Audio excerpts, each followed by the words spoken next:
The chevron locked with its familiar mechanical clank, the sound echoing through the gate room 28 levels beneath Cheyenne Mountain.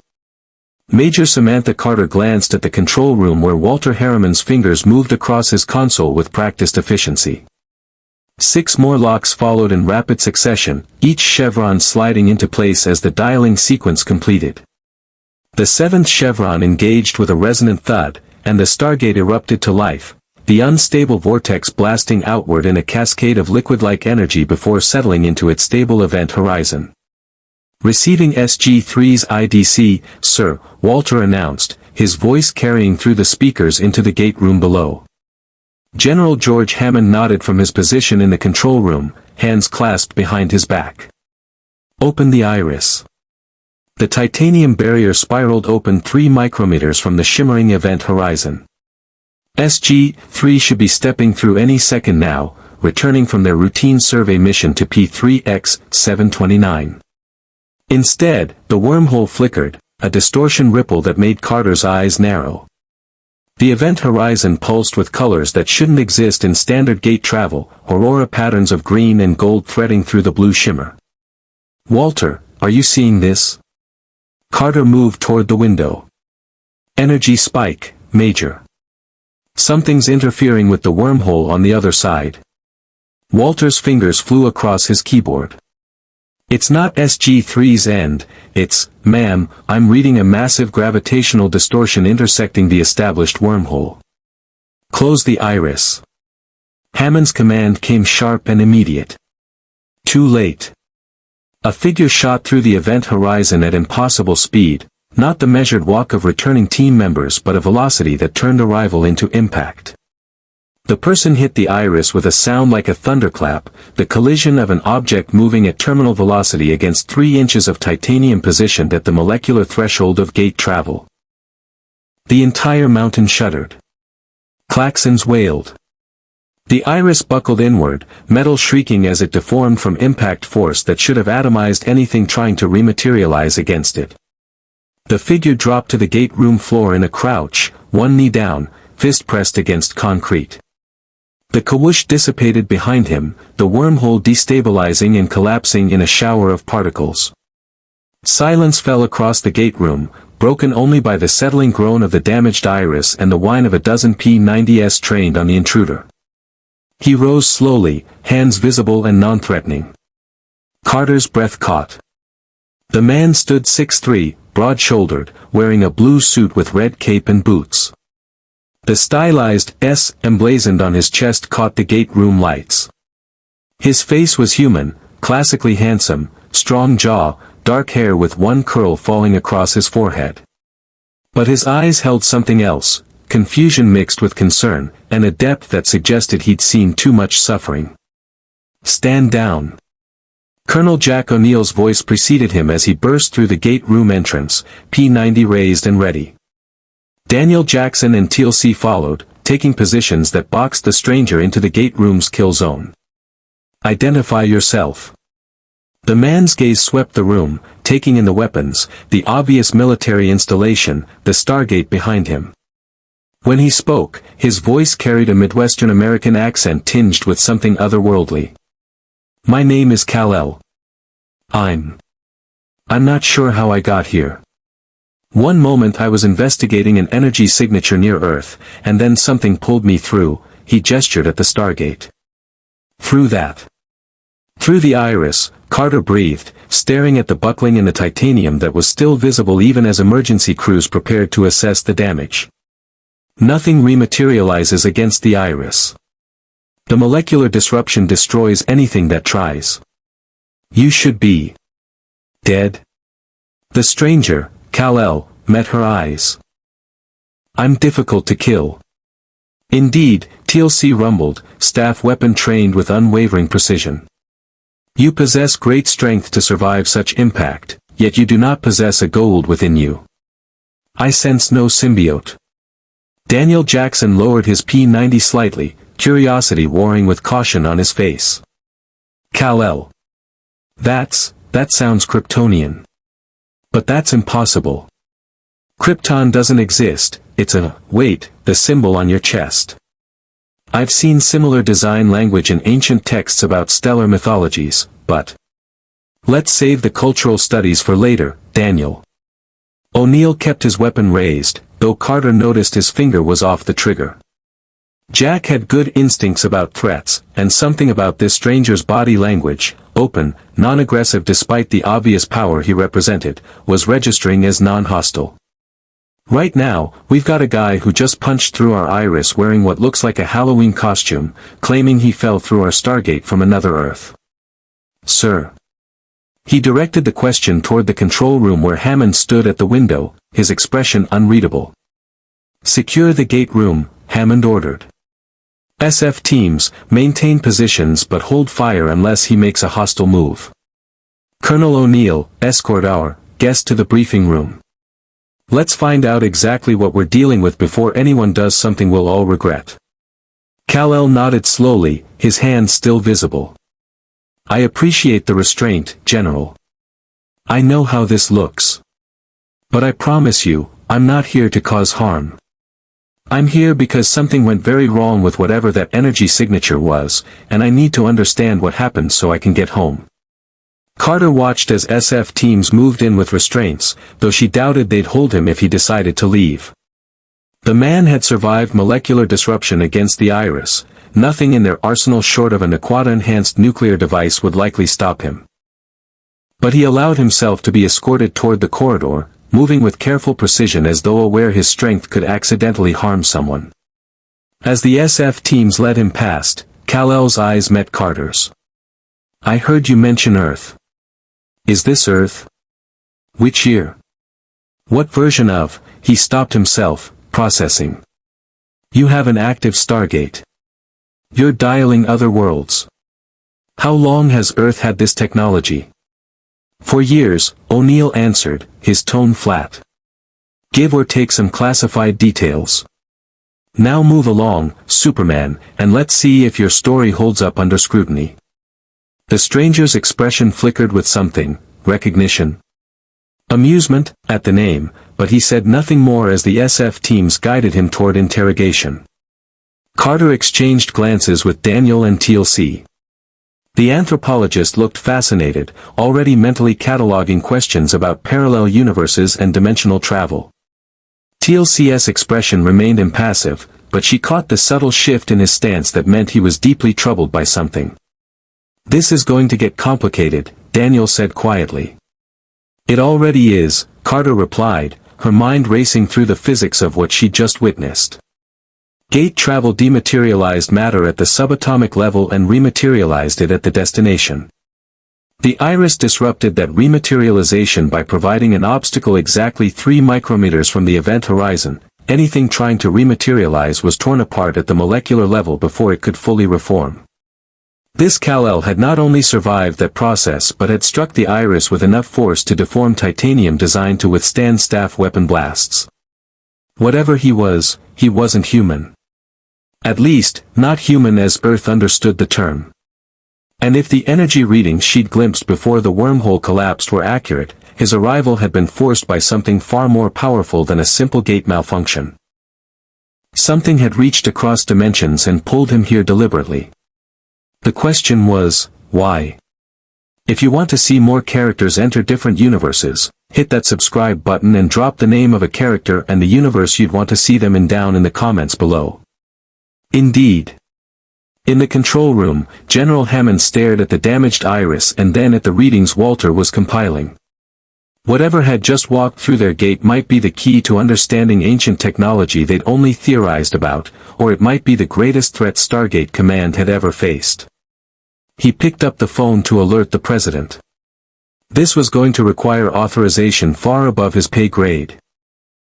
The briefing room felt smaller with Kal-El sitting at the table, his presence somehow filling the space despite his calm demeanor. He declined the restraints after demonstrating, gently, that the titanium handcuffs crumpled like aluminum foil in his grip. Now he sat with his hands folded on the table, cape draped over the back of his chair, waiting patiently as SG-1 took their positions across from him. General Hammond sat at the head of the table, his expression carved from stone. Carter placed her laptop on the table, already running analysis on the energy readings from his arrival. The data was unprecedented, dimensional harmonics that shouldn't exist according to current understanding of gate physics, intersecting with the established wormhole in ways that suggested deliberate manipulation rather than accident. "Let's start simple," O'Neill said, leaning back in his chair with deceptive casualness. "You said your name is Kell. You got a last name, or is that one of those Madonna situations?" "On my birth world, I was Kell of the House of El. On Earth, my Earth, I'm known as Clark Kent." He paused, seeming to calculate how much to reveal. "And yes, some people call me Superman." Daniel's eyes widened. "Superman? As in the comic book character? Flying, super strength, fights for truth and justice. Comic book?" Kal-El's brow furrowed. "On my Earth, I'm real. I'm the last survivor of a planet called Krypton. My parents sent me to Earth as an infant before our world destroyed itself. Earth's yellow sun gives me abilities far beyond human norm. I use those abilities to protect people." A Goa'uld would make similar claims, TLC observed, his tone measured but skeptical. They too claim to be gods sent to protect humanity, when in truth they are parasites who enslave. "I'm not a god," Kal-El said firmly. "I'm just someone with abilities who tries to help. And I don't enslave anyone, I fight against those who do." Hammond leaned forward, his fingers steepled. "Son, in the 4 years since we've been operating the Stargate program, we've encountered exactly that kind of claim before. Beings with advanced technology or abilities masquerading as gods. The Goa'uld are parasitic aliens who've enslaved thousands of worlds by pretending to be Egyptian, Norse, and Greek deities. So you'll forgive us if we're a little skeptical about someone who shows up with godlike abilities and a cape. I understand, General. If our situations were reversed, I'd be skeptical too." Kal-El met Hammond's gaze steadily. "But I'm telling you the truth. I don't want worship or control. I was investigating a massive energy distortion near my Earth when something grabbed me and pulled me through what I now understand was some kind of wormhole. Your Stargate." Carter looked up from her laptop. "The energy signature we detected was consistent with ancient technology, but modified. Someone or something created a dimensional bridge between your universe and ours, intersecting it with an active gate address. The precision required for that is beyond anything we've achieved, even with our limited understanding of ancient physics." "Ancient?" Kal-El seized on the word. "You keep mentioning them. Who are the ancients?" "The original builders of the Stargate network," Daniel explained, slipping into lecture mode despite O'Neill's eye roll. "They were the first evolution of humanity in this galaxy, millions of years ahead of us technologically. They built the Stargates to explore the universe, but eventually they evolved beyond physical form and ascended to a higher plane of existence.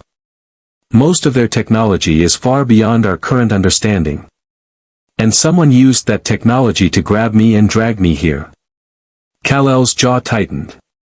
"Why? What purpose would that serve?" "That's what we'd like to know," Hammond said. "But first, we need to verify your story.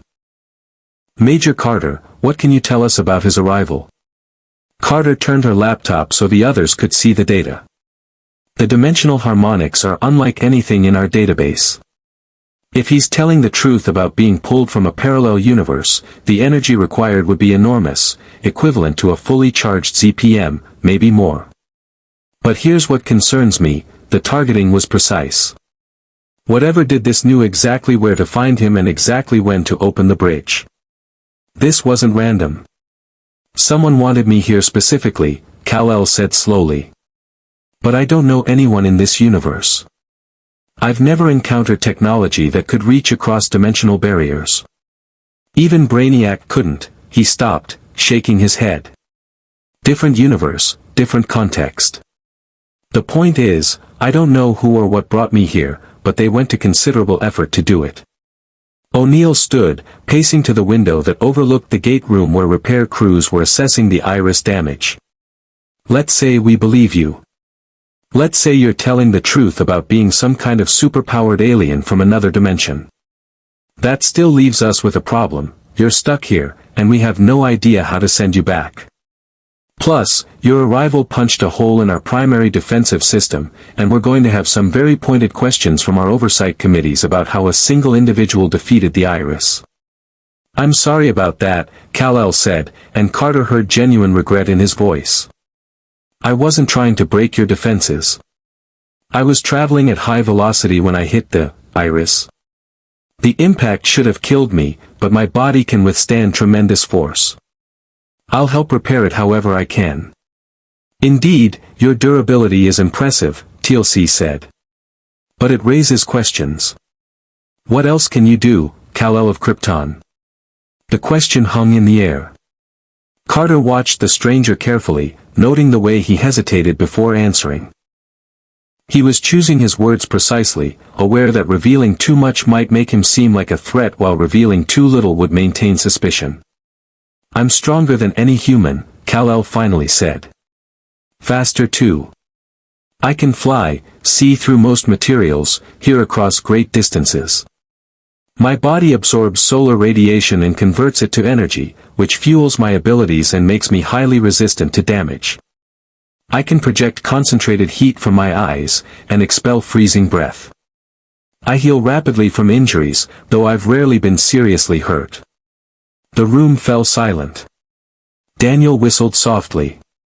O'Neill's expression remained neutral, but Carter saw his hand drift toward the sidearm at his hip, not threatening, just instinctive reassurance. You're describing abilities that rival some of the most advanced technology we've encountered, Hammond said carefully. The Asgard have weapons that project energy beams. The Goa'uld ribbon device can strangle from a distance. But flight, invulnerability, heat vision, sun, you're a walking weapons platform. I'm a person, Kal-El corrected gently. Who happens to have abilities. On my Earth, I've spent years proving I can be trusted. I don't expect you to trust me immediately, but I'm hoping we can find common ground. If someone brought me here deliberately, there's a reason. And if that reason involves threat to your Earth or mine, I want to help stop it. Carter's laptop chimed. She glanced at the new data and felt her stomach tighten. General, I'm picking up unusual activity from the ancient database we recovered from P3R-233. It's never activated spontaneously before, but something about Kal-El's energy signature is triggering a response. What kind of response? O'Neill demanded. A file access request. The database wants to cross-reference his molecular structure with something in ancient records. Carter's fingers flew across the keyboard. Sir, I think the ancients knew about Kryptonians. Or at least, they knew about beings with similar physiology. Kal-El straightened in his chair. My people were scientifically advanced. We'd achieved space travel, genetic mastery, energy manipulation. But we destroyed ourselves through arrogance, ignoring warnings about our planet's unstable core until it was too late. Only I survived. The ancients faced a similar choice, Daniel said quietly. They achieved incredible scientific advancement but ultimately chose ascension over physical existence. Some of them tried to help younger races evolve, while others believed in non-interference. It's possible they encountered Kryptonians during their explorations, or, he paused, a thought forming. Or Krypton was one of their experiment worlds. The implications settled over the room like a heavy blanket. If the ancients had been involved with Krypton's development, and if they or someone with access to ancient technology had deliberately pulled Superman into this universe, then this situation was far more complex than a simple dimensional accident. Hammond stood, his decision made. Mr. Kal-El, here's how this is going to work. You're going to remain here at Stargate Command under observation while we verify your story and investigate who brought you here. You'll submit to medical examination, non-invasive only. Dr. Fraser will explain the procedures. You'll answer our questions honestly, and in return, we'll work on finding a way to send you home. But if at any point we determine you're a threat to Earth or this facility, we will respond with extreme prejudice. Are we clear? Kal-El nodded. Crystal clear, General. I appreciate the chance to prove myself. Don't thank me yet, Hammond said. You're about to learn that in this universe, Earth isn't the dominant power. We're barely holding our own against enemies who command fleets of ships and armies numbering in the millions. Your abilities might seem impressive, but out there, he gestured toward the Stargate. There are threats that make you look like a minor inconvenience. For the first time since his arrival, Kal-El smiled, a small, knowing expression. General Hammond, I've faced planet-destroying threats before. Beings who could reshape reality, aliens with armies, artificial intelligences bent on conquest. I know I'm not invincible. But I also know I can help. Let me prove it. O'Neill exchanged glances with Hammond. Well, that's either confidence or stupidity. We'll find out which soon enough. He looked at Kal-El directly. Welcome to Stargate Command, Superman. Try not to break anything else. As SF teams escorted Kal-El to the infirmary for examination, Carter remained in the briefing room with the rest of SG-1, staring at the ancient database readings. The file that had activated contained a single word in ancient text, repeating across the screen like a warning or a prophecy. Daniel translated it aloud, his voice barely above a whisper, "Survivor." Dr. Janet Fraser stood in the infirmary, studying her newest patient with a mixture of scientific fascination and medical concern. Kal-El sat on the examination table, cape removed and folded neatly beside him, while she ran a handheld scanner across his chest. The device, reverse-engineered from Goa'uld healing technology, measured cellular activity and energy signatures. The readings made no sense. Your cellular structure is absorbing ambient radiation, she said, watching the display fluctuate wildly. Not just visible light spectrum, but across multiple wavelengths. It's like every cell in your body is a miniature solar collector. That's essentially accurate, Kal-El replied. Kryptonian cells evolved under a red sun with different radiation output. When exposed to yellow sun radiation like Earth's, our cells hypercharge. The process grants enhanced abilities but also makes us dependent on continued solar exposure. Fraser made notes on her tablet. What happens if you're deprived of yellow sun radiation? My abilities fade gradually. I become closer to human baseline, though I retain some enhanced durability and strength from residual stored energy. Complete deprivation over extended time would eventually leave me powerless. Good to know, O'Neill commented from where he leaned against the wall, arms crossed. He'd insisted on observing the examination personally, along with Carter who was currently studying energy readings from her own equipment. So giant sun lamps are your kryptonite? Kal-El's expression darkened momentarily. Actually, kryptonite is my kryptonite. Radioactive fragments of my homeworld. Exposure causes cellular degradation, extreme pain, and eventual death. But that's unique to my universe, I doubt any exists here. Let's hope not, Fraser said, moving the scanner to his head. Your neural activity is remarkable. Synaptic firing rates are orders of magnitude faster than human norm. How does that translate functionally? Enhanced processing speed. I can read thousands of pages per minute, calculate complex equations instantly, learn languages rapidly. My perceptions operate at accelerated rates. To me, normal human movement can seem slow motion if I focus. Carter looked up from her console, eyes bright with scientific curiosity. That explains how you survived Iris impact. You perceived the collision in fractional seconds and instinctively reinforced your molecular structure against the disruption. Most matter doesn't have time to react before the Iris effect destroys it at the quantum level. I wasn't consciously aware of doing that, Kal-El admitted. It must have been automatic survival response. Fascinating. Fraser checked the scanner's final readings. Your physiology is completely alien, yet externally you're indistinguishable from human. No Goa'uld markers, no symbiote, no genetic manipulation that I can detect with our equipment. You're simply different at the fundamental cellular level. The infirmary doors opened and Daniel entered, carrying a thick folder of printouts. TLC followed, his expression grave. "General Hammond wants everyone in the briefing room. We've got a situation." 5 minutes later, SG-1 sat around the briefing table with Kell and General Hammond. Walter Harriman stood at the display screen, queuing up mission footage. The tension in the room was palpable.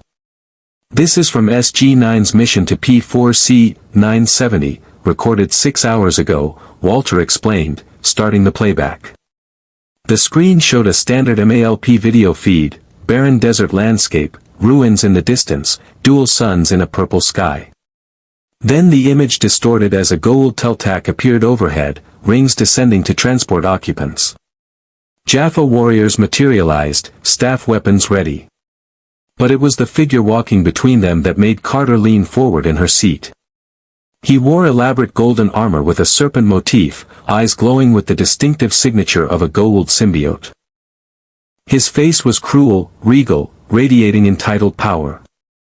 "Apophis," TLC identified, his voice heavy with old hatred. "He who was once my master, the serpent god who has attacked Earth twice and enslaved millions across the galaxy." Kell watched the screen intently. That glow in his eyes, he's possessed. "The Goa'uld are parasitic snakes that burrow into human hosts through the back of the neck," Daniel explained. "They take complete control, accessing the host's memories while suppressing their personality. The host is still conscious, trapped in their own body, forced to watch everything the Goa'uld does. Apophis is one of the most powerful system lords, their term for the ruling Goa'uld who control vast territories and millions of enslaved humans." On screen, Apophis spoke to someone off-camera, presumably SG-9. His voice carried the distinctive Goa'uld reverb, layered and unnatural. "Your presence offends me, Tauri. You have stolen technology beyond your understanding and dared to challenge the gods. But I am willing to offer mercy in exchange for information." "He wants to know about you," Hammond said to Kell. SG-9 didn't tell him anything, but Apophis has spies in the Jaffa ranks. "He knows someone unusual came through our gate, someone who survived Iris impact. That kind of power interests him." The recording continued. Apophis's expression shifted to something approximating curiosity. "I sense a great power has entered this domain. A being of significant strength, unlike the primitive Tauri. This one could be useful." His smile was predatory. "I will find this warrior and offer him a choice, serve the gods willingly, or be taken as a host for my most trusted underlords. Such strength combined with Goa'uld knowledge would be formidable." The video ended. Silence filled the briefing room. "He wants to take me as a host," Kell said, his voice cold. "Put one of these parasites inside me and use my body as a weapon." "That's the polite version," O'Neill said. "The reality is worse. You'd be conscious the whole time, watching while the Goa'uld uses your strength to conquer worlds, enslave populations, kill anyone who resists. The host can't fight back, the symbiote has complete control. It's a fate worse than death." Kell stood abruptly, fists clenched. For a moment, Carter saw something dangerous flash across his features, righteous anger barely contained. The temperature in the room seemed to rise slightly, and she realized his heat vision was activating involuntarily in response to his emotional state. "On my Earth, I fought monsters," Kell said carefully, visibly controlling himself. "Beings who enslave, who torture, who treat sentient life as property. I don't tolerate it there, and I won't tolerate it here. This Apophis, he can't actually control me if I don't allow it, can he?" TLC stood to face him. "The Goa'uld symbiote releases a neurotoxin that paralyzes the host's voluntary nervous system while maintaining consciousness. The blending is absolute. No host has ever successfully resisted a mature Goa'uld. Even the Tok'ra, who blend willingly with their hosts, maintain control only through mutual agreement and genetic differences from their parasitic cousins." "But I'm not human," Kell countered. "My neural structure is different, my cellular composition alien. Would the neurotoxin even work?" Carter pulled up biological schematics on her tablet. Unknown. Your accelerated neural activity might resist the toxin, or your enhanced cellular structure might metabolize it too quickly for the symbiote to maintain control. Or, she paused, considering. The Goa'uld might adapt. They're masters of genetic manipulation. If Apophis captured you, he'd study your physiology and engineer a symbiote specifically designed to control Kryptonian biology. Which is why you're not leaving this facility, Hammond said firmly. Apophis commanding your abilities is an extinction-level threat. We've barely survived his previous attacks on Earth, and that was with him using standard Goa'uld technology. You as his host or general. He could conquer the galaxy within months. Kal-El returned to his seat, but Carter saw the tension in his shoulders. I'm not accustomed to hiding, General. On my Earth, when threats emerge, I face them directly. This isn't your Earth, O'Neill said, not unkindly. Out there, through that gate, are thousands of worlds. Some are allies, most are neutral, many are enslaved by Goa'uld system lords. Earth has been in this fight for 4 years. We've learned tactics, made alliances, developed strategies. But we survive through teamwork, intelligence gathering, and picking our battles carefully. Your instinct might be to fly up and punch Apophis in the face, but that's not how this war works. Jack's right, Daniel added. The Goa'uld aren't simple villains you can defeat with superior force. They've built civilizations spanning millennia on fear, religious manipulation, and strategic brutality. They have motherships with weapons that can destroy continents, armies of Jaffa warriors loyal unto death, and they're constantly scheming against each other and us. One powerful individual isn't enough to stop that system. Kal-El absorbed this, his expression thoughtful. Then what do you do? How do you fight an enemy that vast? Carefully, Hammond said. We use the Stargate to make allies. The Tok'ra, who oppose the Goa'uld from within. The free Jaffa who've rejected false gods and fight for liberation. The Asgard, an advanced race that protects certain worlds through treaty. We gather intelligence, sabotage Goa'uld operations, free enslaved populations when possible, and gradually turn the tide. It's a long war, son. There are no quick victories. TLC stepped forward, his bearing formal. Kal-El, I have spent my life serving false gods, enforcing their tyranny upon innocents. When I learned the truth, that the Goa'uld are not divine but merely parasites, I chose freedom and dedicated myself to liberating my people. This fight requires patience, sacrifice, and the understanding that not every battle can be won. But each small victory brings hope to those who have known only slavery. The Kryptonian met TLC's eyes, and Carter saw recognition pass between them, two warriors from different worlds, united by commitment to justice. I understand. You're asking me to fight smart, not just hard. We're asking you to fight with us, O'Neill corrected. Look, I'll be honest, having Superman on the team sounds pretty damn useful. But you need to understand what you're getting into. This isn't about being the hero who saves everyone. Sometimes, we can't save everyone. Sometimes, we have to make tactical retreats or sacrifices that feel wrong but keep Earth safe. Can you accept that? Kal-El was quiet for a long moment. When he spoke, his voice carried weight earned through hard experience. I've made those choices before. I've had to prioritize, to let some suffer while saving others because I couldn't be everywhere at once. It never gets easier, but I understand necessity. If you're willing to let me help, I'll follow your protocols and learn your tactics. But I won't compromise on one thing, I won't let innocents die if there's any way I can prevent it. Fair enough, Hammond said. Major Carter, work with Kal-El on understanding our technology and strategic situation. Colonel O'Neill, brief him on standard operating procedures for gate travel and first contact protocols. TLC, teach him about Goa'uld tactics and Jaffa combat doctrine. Daniel, get him up to speed on galactic politics and our current alliance structure. If Apophis is actively hunting him, we need to be prepared. Sir, Carter interjected. About the ancient database response, I think we should investigate why it flagged Kal-El's arrival. If the ancients had prior knowledge of Kryptonians or specifically planned for his presence here, that information could be crucial. Hammond nodded. Agreed. Make that your priority after basic orientation. Dismissed. As the team filed out, Carter fell into step beside Kal-El. You handled that well. Most people confronted with the reality of the Goa'uld either don't believe it or panic. I've seen evil before, Major Carter. Different forms, same core, the strong dominating the weak, treating people as property rather than individuals with rights and dignity.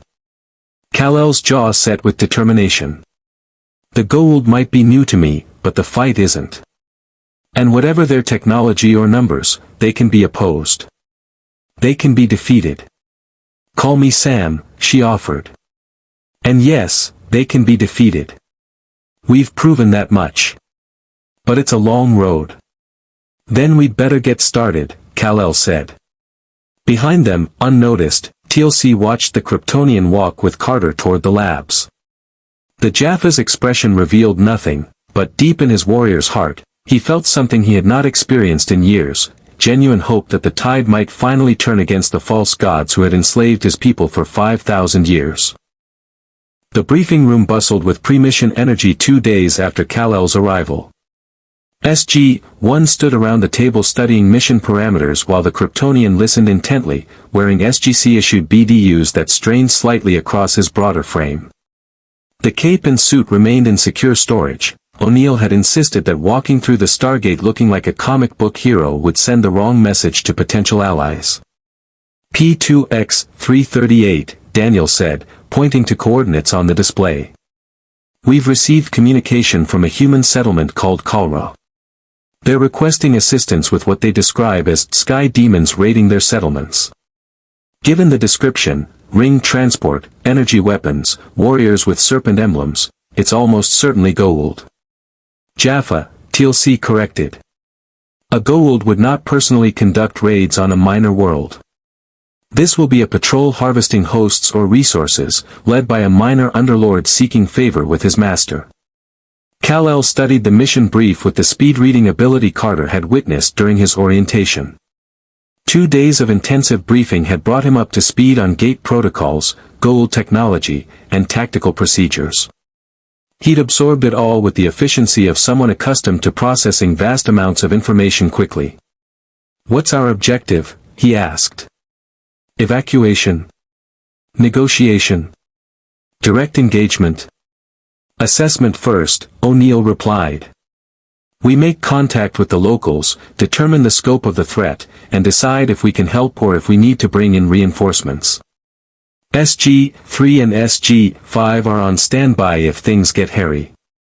Our priority is gathering intelligence and offering what support we can without escalating into a full-scale battle. And if the Jaffa are actively raiding while we're there? O'Neill met his eyes. Then we defend the innocent and get them to safety through the gate if possible. But we don't chase the Jaffa back to their mothership or start a war we can't finish. Are we clear? Crystal, Kal-El confirmed. Hammond entered, reviewing the mission folder. SG-1, you're authorized for P2X-338 reconnaissance and potential extraction. Kal-El will accompany as observer. Colonel O'Neill has tactical command. Your wheels up in 15 minutes. The gate room thrummed with anticipation as the chevrons locked. Kal-El stood with SG-1 at the base of the ramp, P-90 strapped across his chest, unnecessary given his abilities, but O'Neill had insisted on maintaining appearances. The Kryptonian watched the event horizon stabilize, that distinctive shimmer of an active wormhole connecting 2 points across thousands of light-years. First time through? Carter asked, checking her pack. First time through your Stargate, Kal-El replied. I've traveled through stranger things, phantom zones, dimensional barriers, boom tubes. But there's something elegant about this. Pure physics instead of exotic matter or alien technology. The ancients built elegant solutions, Carter agreed. When their technology works properly, it's beautiful. When it malfunctions, it's terrifying. Move out, O'Neill ordered, leading the team up the ramp. Kal-El stepped through the event horizon and experienced gate travel from the inside. Dematerialization at the subatomic level, every particle of his being separated and transmitted as energy through an artificially stabilized wormhole. His enhanced senses registered the process in excruciating detail, the tunnel of light, the sensation of being nowhere and everywhere simultaneously, the brief moment of quantum uncertainty before rematerialization began. Then he was stepping out onto alien soil under a bronze-colored sky, 3 moons visible on the horizon despite the daylight. "Welcome to P2X-338, Daniel said, checking his equipment. Population approximately 15,000, pre-industrial society with limited technology. They worship something called the Sky Father, but it doesn't match any known Goa'uld mythology. Could be indigenous religion or remnant of an extinct system lord's influence." TLC raised his staff weapon, scanning the surroundings. The gate stood on a raised platform overlooking a valley where smoke rose from distant settlements. The DHD showed signs of regular use, worn symbols, dirt cleared from the control interface. Someone dials this gate frequently. The Jaffa may already be aware of Stargate Command's interest. A group approached from the valley, dozen figures in simple clothing, led by an elderly woman with intricate facial markings. She raised her hands in greeting, speaking in a language Kal-El didn't recognize. Daniel responded fluently, the conversation flowing back and forth. "She's Elder Marin," Daniel translated. "She says the raiders came 3 days ago, took 14 people including children. They come every few months, always taking the strongest and youngest. The people hide when they see the ships, but the raiders use something that makes everyone sleep, then select who they want. Shock grenades," Carter identified. "Goa'uld tech that releases a neural disruptor field. Non-lethal incapacitation for easy harvest." Kal-El felt rage building in his chest. "They're slavers. Coming here regularly to kidnap people like this is a hunting ground." "That's exactly what it is," O'Neill said grimly. "Daniel, tell her we'll help however we can. Ask if the raiders said when they're returning." The exchange continued. Elder Marin gestured toward the sky, speaking urgently. Daniel's expression darkened. "She says the raiders told them they'd return in 2 days, that's tomorrow, to collect tribute. If the village doesn't provide 10 more people willingly, the raiders will burn the settlement and take everyone." "Standard Goa'uld intimidation," TLC said. "Create fear, demand compliance, ensure the harvest continues without resistance. The people learn helplessness." "Not this time," Kal-El said quietly. "We can evacuate them through the gate. Get everyone to safety before the raiders return." O'Neill shook his head. 15,000 people. That's days of constant gate activity, and we don't have facilities to house that many refugees. Plus, evacuating an entire civilization creates its own problems. Where do they go? Who takes them in? It's not as simple as opening a door and moving everyone through. "Then we defend them here," Kal-El countered. "Against how many Jaffa?" O'Neill challenged. "We don't know force strength, ship complement, or whether this is a minor patrol or a major operation. Walking into a fight blind is how you get people killed." Kal-El opened his mouth to argue, then stopped himself. This was the lesson: think strategically, gather intelligence, don't let emotion override tactical sense. He forced himself to consider the situation objectively. "You're right," he admitted. "What's the smart play?" Carter pulled out her GDO. "I'll contact Stargate Command, request permission to set up surveillance. We observe the raiding pattern, identify force strength and technology, then plan a response that maximizes civilian safety while minimizing risk." "And if they start loading people onto ships while we're observing?" Kal-El asked, though he already knew the answer he'd get. "We adapt," O'Neill said. "Look, I don't like it either. But charging in without intel gets people killed, both the civilians we're trying to save and our own team. You want to help these people? Fine. But we do it smart. Daniel spoke with Elder Marin again, explaining through careful translation that help was coming but would take time to arrange. The elderly woman nodded, though worry creased her face. She gestured toward the village, clearly offering hospitality. As they walked down into the valley, Kal-El absorbed his first real impression of a Goa'uld oppressed world. The settlement showed signs of regular trauma, burned buildings partially rebuilt, memorial stones for the taken, children taught to hide at the sound of any aircraft. The people moved with the learned wariness of prey animals, constantly scanning the sky. A young girl approached, maybe 8 years old, holding a woven flower. She offered it to Kal-El with hesitant trust. He accepted it gently, crouching to her level. "Thank you," he said, though she wouldn't understand English. She smiled anyway, reading his tone. An older boy pulled her back protectively, speaking rapid warnings. Daniel translated, "He's telling her not to trust strangers." The last strangers who came took his parents. Kal-El watched the children retreat, something cold settling in his chest. This was the reality of the Goa'uld Empire, not glorious space battles or dramatic confrontations, but systematic harvesting of innocence across thousands of worlds. Generation after generation traumatized, entire civilizations living in perpetual fear. "You're seeing it now," TLC said quietly, moving beside him. "The true face of the Goa'uld. Not the warriors or the ships, but the millions crushed beneath their rule. I enforced this horror for over 100 years before I understood what I served. The weight of that knowledge never fades." "How do you live with it?" Kal-El asked. "By fighting to free others from the same fate. By ensuring that my future actions outweigh my past crimes.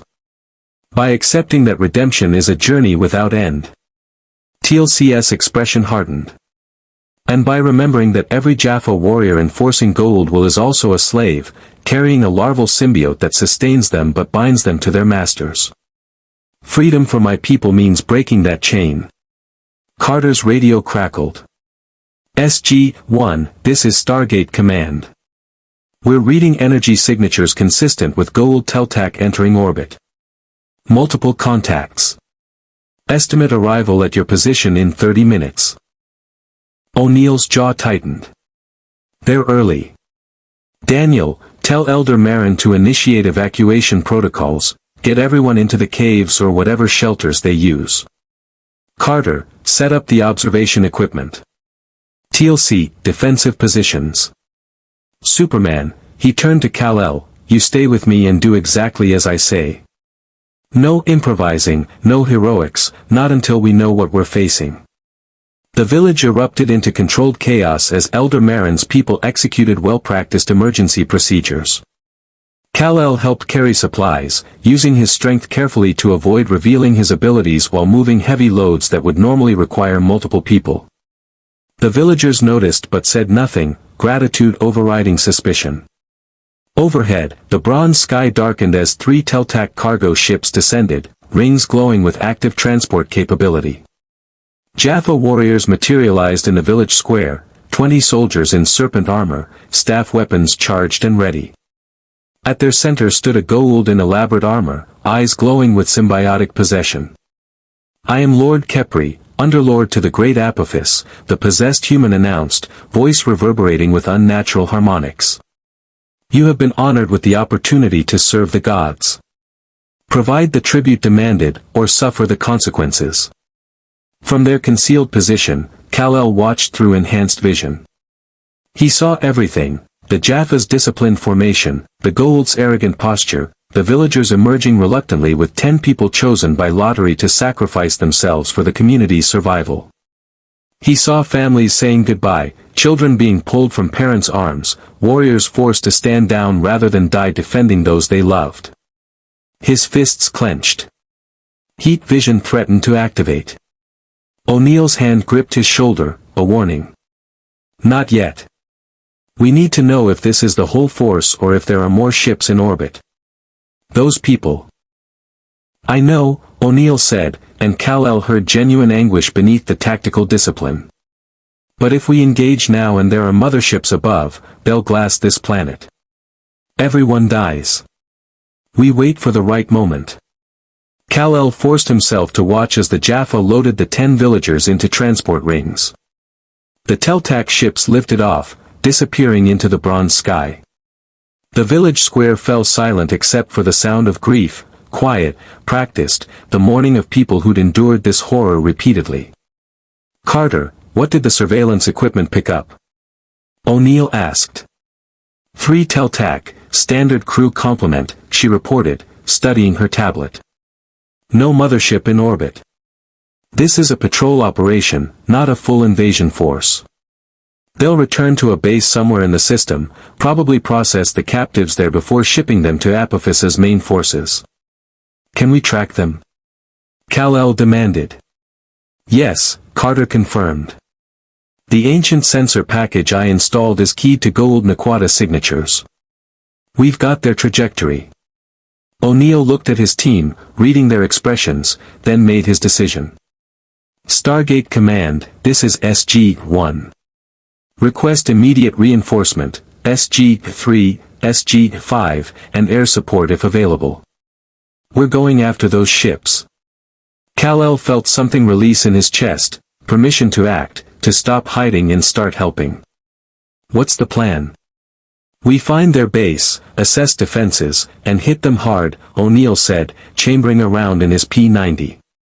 We get those people back and send a message that Earth doesn't tolerate slavers.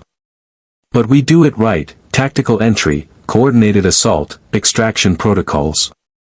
He looked directly at Kell, and if you're coming, you follow orders. Can you do that? Yes sir, Kell replied. Good. Because you're about to see how we fight a war when being Superman isn't enough. The Goa'uld base squatted in a canyon system 200 miles from the village, a Talc and 3 death gliders parked on a landing platform carved into rust-colored stone. Ancient sensor data painted a tactical picture on Carter's tablet, 37 life signs inside the facility, 10 matching the captive villagers, the rest Jaffa garrison forces. 2 levels, minimal shielding, power signature consistent with a forward outpost rather than a major installation. SG-1, reinforcements from SG-3 and SG-5, and Kell crouched behind rock formations overlooking the base.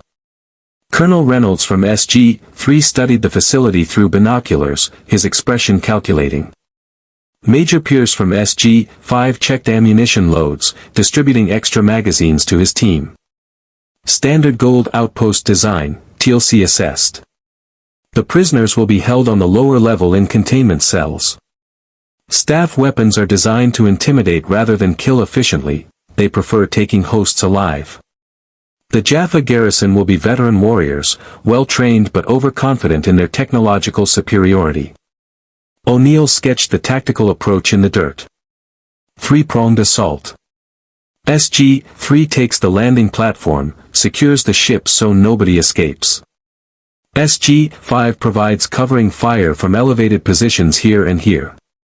SG-1 goes in through the main entrance, locates the prisoners, gets them out. Superman, he looked at Kell, you're with us, but you're the reserve option. If things go sideways, then you can cut loose. Otherwise, you follow standard breach procedures. Understood, Kell confirmed, though every instinct screamed to simply fly down there, tear the facility apart, and rescue everyone in 30 seconds. 2 days of intensive training had taught him why that approach would fail. The Jaffa would kill the hostages the moment a perceived threat breached their perimeter. This required precision. Carter attached a rappelling line to her gear. The prisoners have been captive for less than 6 hours.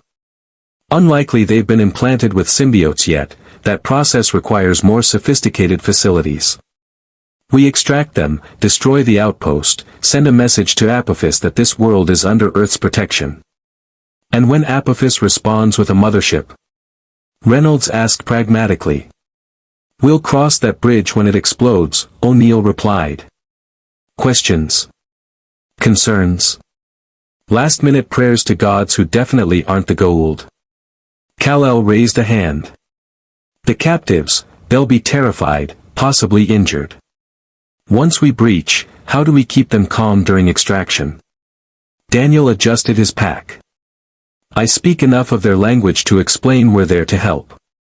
The key is moving fast, get them out before the Jaffa can organize a coordinated response. The longer we're in there, the more complicated this gets. Which is why we move in 3 minutes, O'Neill said, checking his watch. Sync up, radio check, and remember, we're not here to win the war today. We're here to save 10 people and prove Earth doesn't abandon its friends. Execute. The teams moved into position with practiced efficiency.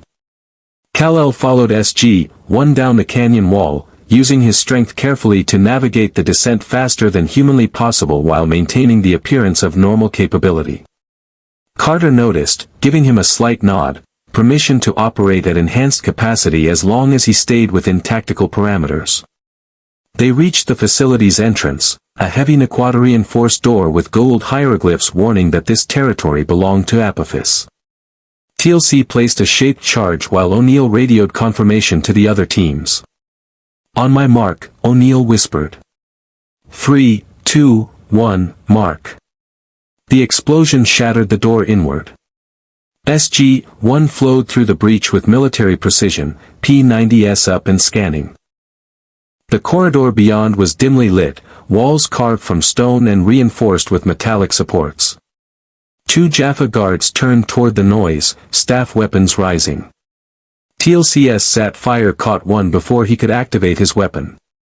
O'Neill's 3-round burst dropped the other. They moved forward, clearing corners, Daniel checking behind for flanking threats while Carter monitored her ancient sensor tablet for life sign positions. Prisoners are 40 meters ahead, down 1 level, Carter reported. 8 Jaffa between us and them. Alarms blared throughout the facility. The sound of staff weapon fire echoed from above as SG-3 engaged guards on the landing platform. Over the radio, Reynolds confirmed, platform secure, 2 death gliders disabled. You've got maybe 2 minutes before reinforcements arrive from the lower level. Double time, O'Neill ordered. They reached a junction where a ramp descended into the lower facility. 4 Jaffa warriors emerged, staff weapons firing. Energy bolts scorched the walls as SG-1 took cover. TLC returned fire, his staff weapons aim precise. 1 Jaffa fell.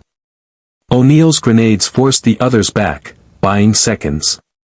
Kell watched the engagement with growing tension.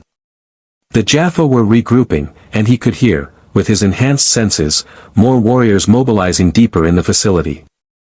The prisoners' heartbeats reached his ears, racing with terror. Children crying. Adults trying to comfort them while chained to walls. Colonel, he said quietly. More Jaffa are coming. At least 12, approaching from the barracks level. They'll have you boxed in within 60 seconds. O'Neill processed this, realizing their tactical window was closing. Carter, can we blow the support columns? Collapse the upper level onto the barracks? Not without risking the lower level where the prisoners are, she replied, studying structural data. This facility is old, predates modern Goa'uld construction standards. This facility is old, predates modern Goa'uld construction standards. One wrong explosion and the whole thing comes down. The Jaffa renewed their assault, staff weapons laying down suppressing fire. Daniel returned shots, his aim adequate but not expert. A bolt passed close enough to singe Carter's shoulder. They were pinned. Superman, O'Neill said, making the call. You're up. Clear the path to the prisoners. Try not to kill anyone if you can help it. Some of these Jaffa might be potential allies if they ever wake up to what they serve. But get those people out. Kell nodded, feeling the familiar rush of purpose that came with being unleashed. He stood from cover, P-90 forgotten, and walked into the open corridor. A dozen staff weapon bolts converged on him simultaneously. He didn't bother dodging. The energy impact splashed across his body like water against stone. His suit, stored safely back at Stargate Command, was designed to channel and absorb energy. The SGC-issued BDUs weren't, and they smoldered where the bolts struck. But his skin underneath remained unmarked, Kryptonian cellular structure dissipating the energy harmlessly. The Jaffa warriors stared in disbelief.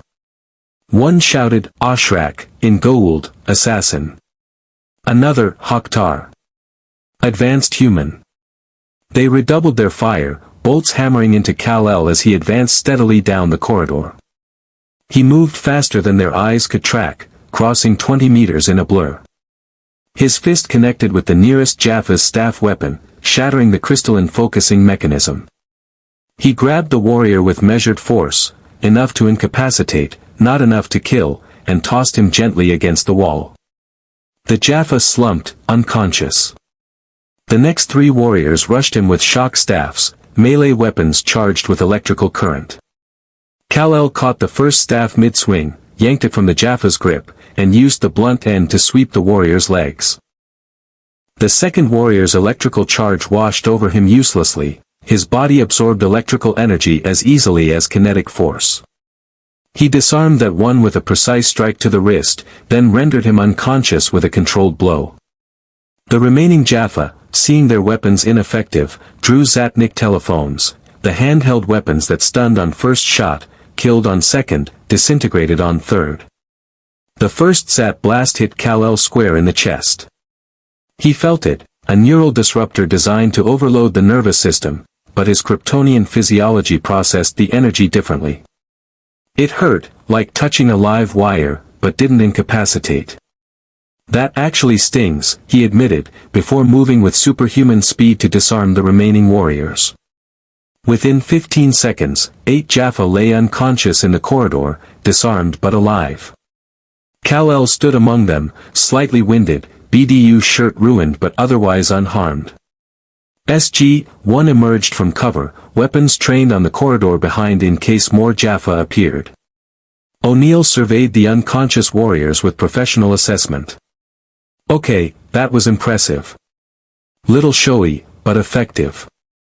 The prisoners, Kell reminded them, already moving toward the lower level. They descended the ramp to find a detention area, 10 villagers chained to walls with Naquata-enhanced restraints, a Goa'uld underlord standing before them with a ribbon device on his hand. Lord Khepri, the one who'd taken them. His eyes glowed with symbiotic rage as he saw SG-1 approaching. Tauri scum, Khepri hissed. You dare defile the holdings of Apophis? Your deaths will. Kell's heat vision lanced out, precise and controlled. The twin beams struck Khepri's ribbon device, superheating the Naquata circuitry until it exploded in a shower of sparks. The Goa'uld screamed, clutching his burned hand. Before he could activate any other technology, Kell crossed the distance and delivered a measured strike to Khepri's temple, hard enough to knock the Goa'uld unconscious, careful enough not to kill the human host trapped inside. We need to discuss your definition of following orders, O'Neill said dryly, though Kell caught the hint of approval in his tone. Daniel rushed to the prisoners, speaking rapidly in their language, explaining they were being rescued. Elder Marin's daughter was among them, and she wept as Daniel freed her restraints. The others, young adults chosen for their strength, children selected for their potential as hosts, clustered together, traumatized but alive. Carter planted demolition charges on the facility's structural supports.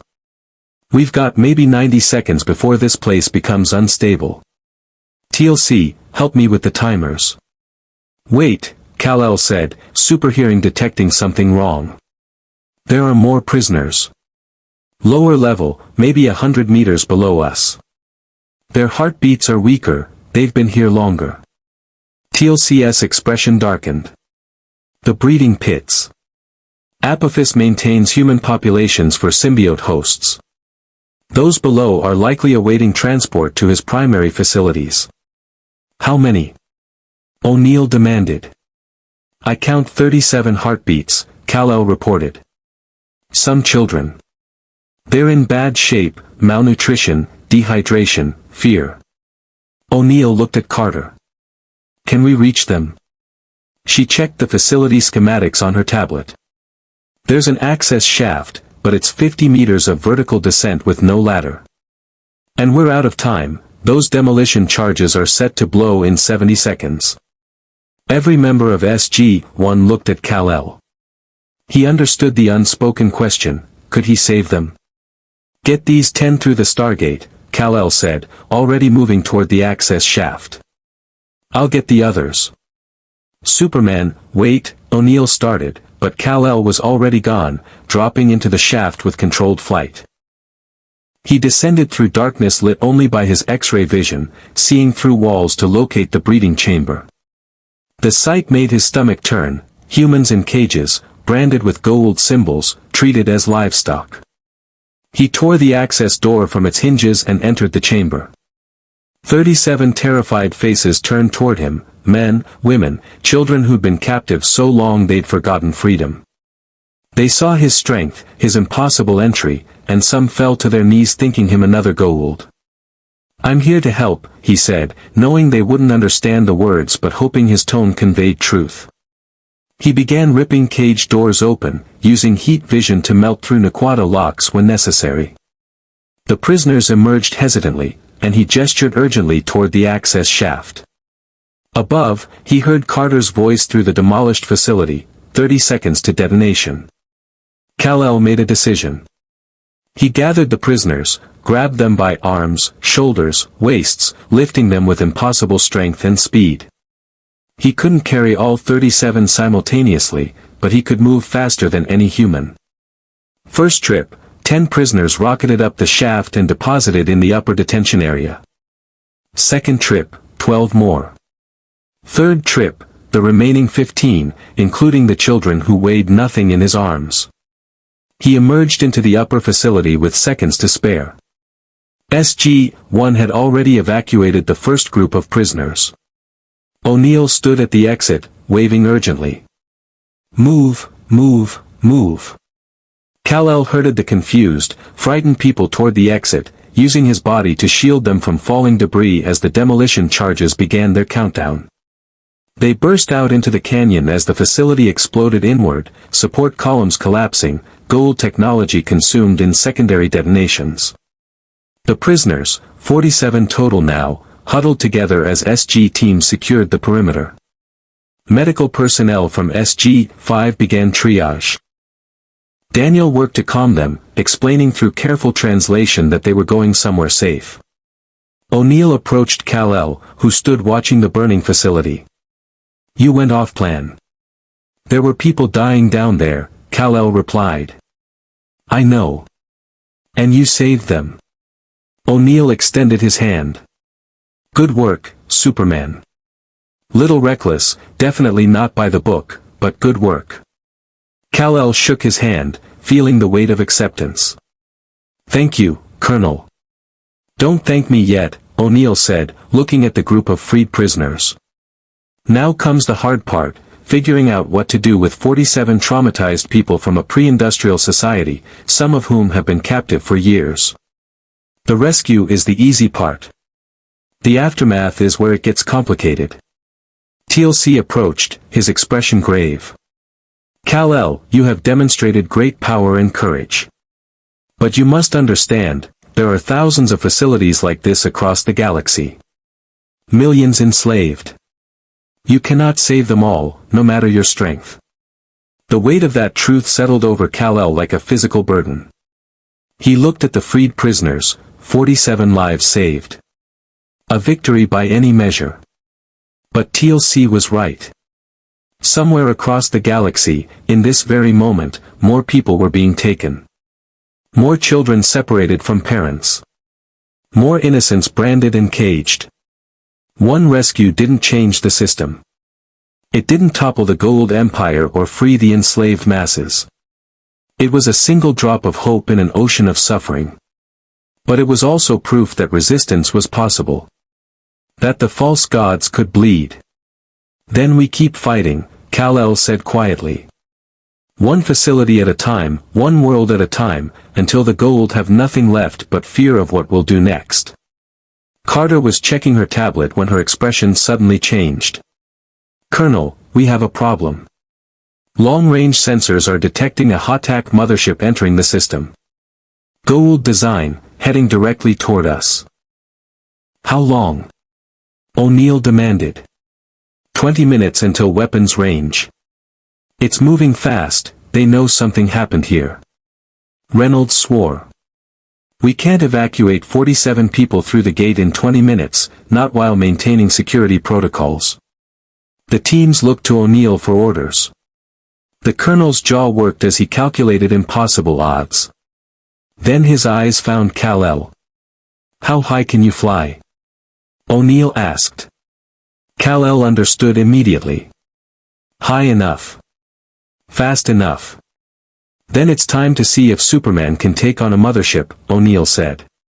Because that's what's coming for us. The bronze sky darkened as the Hotak mothership descended through the upper atmosphere, a golden pyramid 300 meters on each side, bristling with weapons ports and glowing with Naquadah reactor energy. Kell watched it approach from his position on the canyon rim, X-ray vision analyzing the vessel's structure, multiple decks, hundreds of life signs, weapon systems charging for bombardment. Carter stood beside him, tablet displaying tactical data harvested from ancient sensors. Standard Goa'uld Hotak design. Staff cannons for anti-fighter defense, heavy plasma weapons for capital ship engagement, and orbital bombardment capability that can glass a continent. Shields can withstand sustained nuclear assault. Crew complement around 2,000, mix of Jaffa warriors and support personnel. Weaknesses? Kell asked. The shield generators are distributed throughout the ship but coordinated from the Peltac, the command deck at the pyramid's apex. Disable those and the shields collapse. The hyperdrive is vulnerable to internal sabotage but nearly impossible to access from outside. And the Naquadah reactors, if you could overload them, the ship would tear itself apart. Carter looked at him seriously. But Clark, that ship has enough firepower to level this entire region. If you engage it directly, it'll target you with everything. That's the idea, Kell replied. Keep it focused on me, not on the people evacuating below. O'Neill climbed up to join them, breathing hard from the ascent. SG teams are prepping for gate evacuation. First group goes through in 5 minutes, the weakest prisoners, the children. We'll cycle groups every 90 seconds. Best case, we need 18 minutes to get everyone through. The mothership will be in weapons range in 12, Carter noted. Then Superman buys us 6 minutes. O'Neill looked at Kell. I'm not going to pretend I fully understand what you can do up there. But I've seen enough to know you're our best option. Can you keep that thing occupied without getting yourself killed? Kell studied the approaching vessel. Its shields shimmered with contained energy, weapon ports tracking his position even at this distance. The Goa'uld inside knew exactly where he was, probably had sensors locked on his unique energy signature since he'd arrived in this universe. I'll keep it busy, he promised. But I need to understand, if I destroy that ship, what are the consequences? How many other ships will Apophis send? TLC had joined them, staff weapon in hand. Apophis commands a fleet of over 50 Hotak vessels. Losing one will anger him but not significantly impact his military capability. However, it will establish you as a priority target. Every system lord will want to either capture you or eliminate you as a threat to their dominance. So this is the moment, Kell said, understanding the weight of the choice. Once I engage, there's no hiding. The Goa'uld will know Earth has someone who can challenge them directly. They'll also know Earth doesn't abandon its people, Daniel added, having climbed up to witness the confrontation. These villagers, the prisoners we freed, they'll spread word that the Tauri came through the gate and fought the false gods. That story will reach other enslaved worlds. It could inspire rebellion. O'Neill grimaced. It could also paint a target on Earth bigger than the one we already have. But that ship is coming whether we like it or not, and we've got 47 people who need time to evacuate. So the tactical question is simple, can you take it? Kell had faced enormous threats before, Darkseid's Armada, Doomsday's Rampage, Brainiac's planet-killing technology.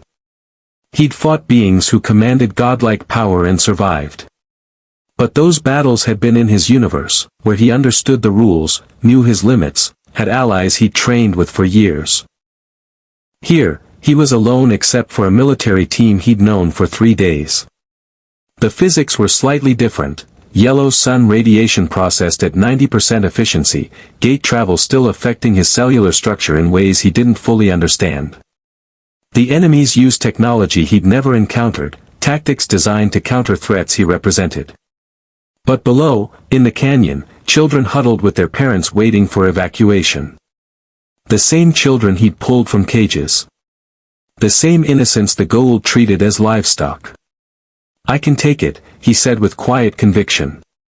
"Then get up there and show these false gods what real power looks like," O'Neill ordered. "And Superman? Try not to let any debris land on us. We're kind of attached to being alive."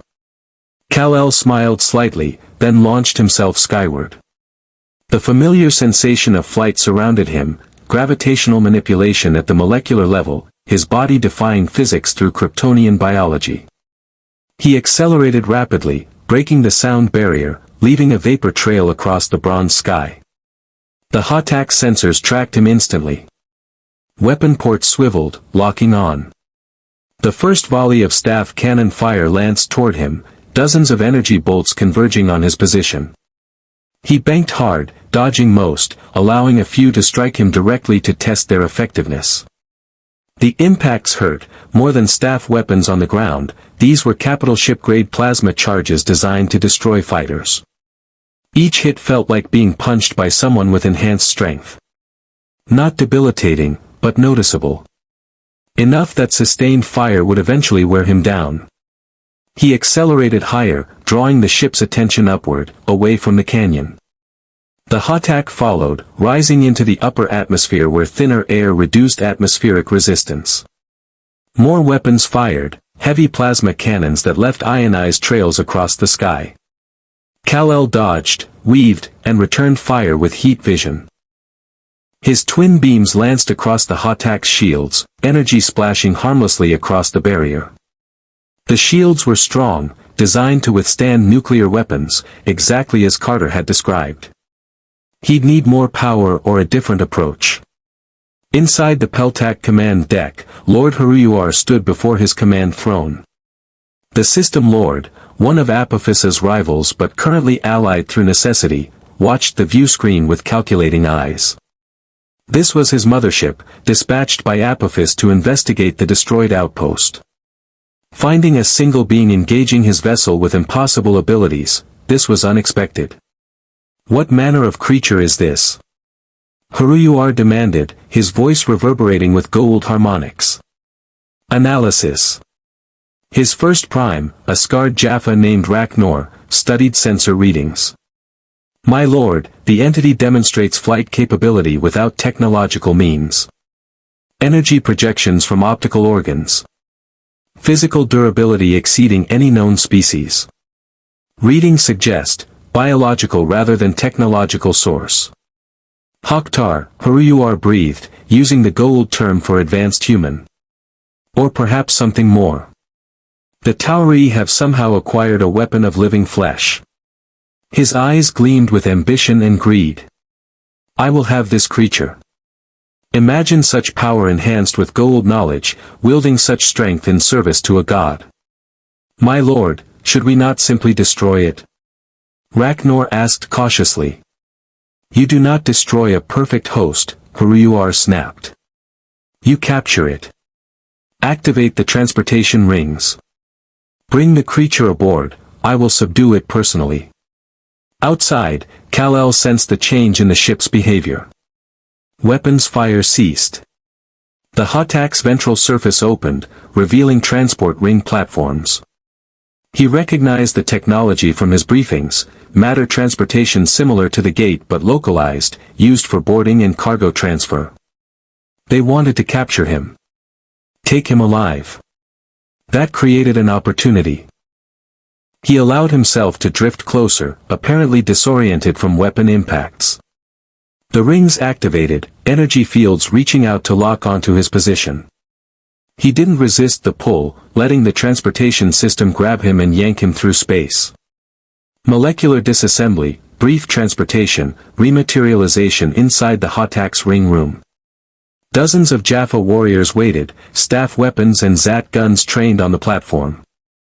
Haruyuar stood among them, ribbon device on his hand, eyes glowing with arrogant certainty. "Surrender, creature," Haruyuar commanded. "You have demonstrated power, but you face a god. Kneel, and I will grant you the honor of serving as my vessel. Together, we shall command strength beyond imagination."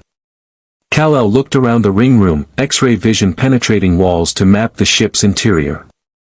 He located the shield generators, 3 primary nodes distributed through the vessel, plus backup systems on multiple decks. The Naquata reactors pulsed 12 levels below, their energy signatures distinctive. And hundreds of life signs throughout, Jaffa warriors, yes, but also slaves, prisoners, support personnel who'd been pressed into service. "I've got a better idea," Kal-El said calmly. "You surrender the ship, release everyone you've enslaved, and return to Apophis with a message: Earth is protected. These people are under our defense. And anyone who comes to take them will face consequences." Haruyuar laughed, the sound echoing through the ring room. "Such arrogance. You stand aboard my mothership, surrounded by my Jaffa, and make demands? You understand nothing of power." He raised the ribbon device. "I will break your mind, creature, then implant you with my finest symbiote. You will beg to serve." The ribbon device activated, telekinetic force slamming into Kal-El like an invisible hammer. The Goa'uld technology manipulated neural pathways, inducing pain through direct nervous system assault. It was designed to cripple even the strongest-willed hosts. Kal-El felt it, agony lancing through his nervous system, pressure building in his skull, the sensation of his brain being squeezed. It was considerably more effective than the staff weapons or plasma cannons. His knees buckled slightly. But his Kryptonian neural structure was different from human baseline. The synaptic firing rates that let him process information at superhuman speed also gave him resistance to direct neural attack.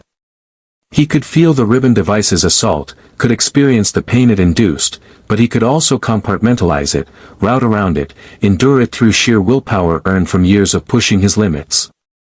He straightened slowly, standing against the telekinetic pressure, meeting Haruyuar's glowing eyes.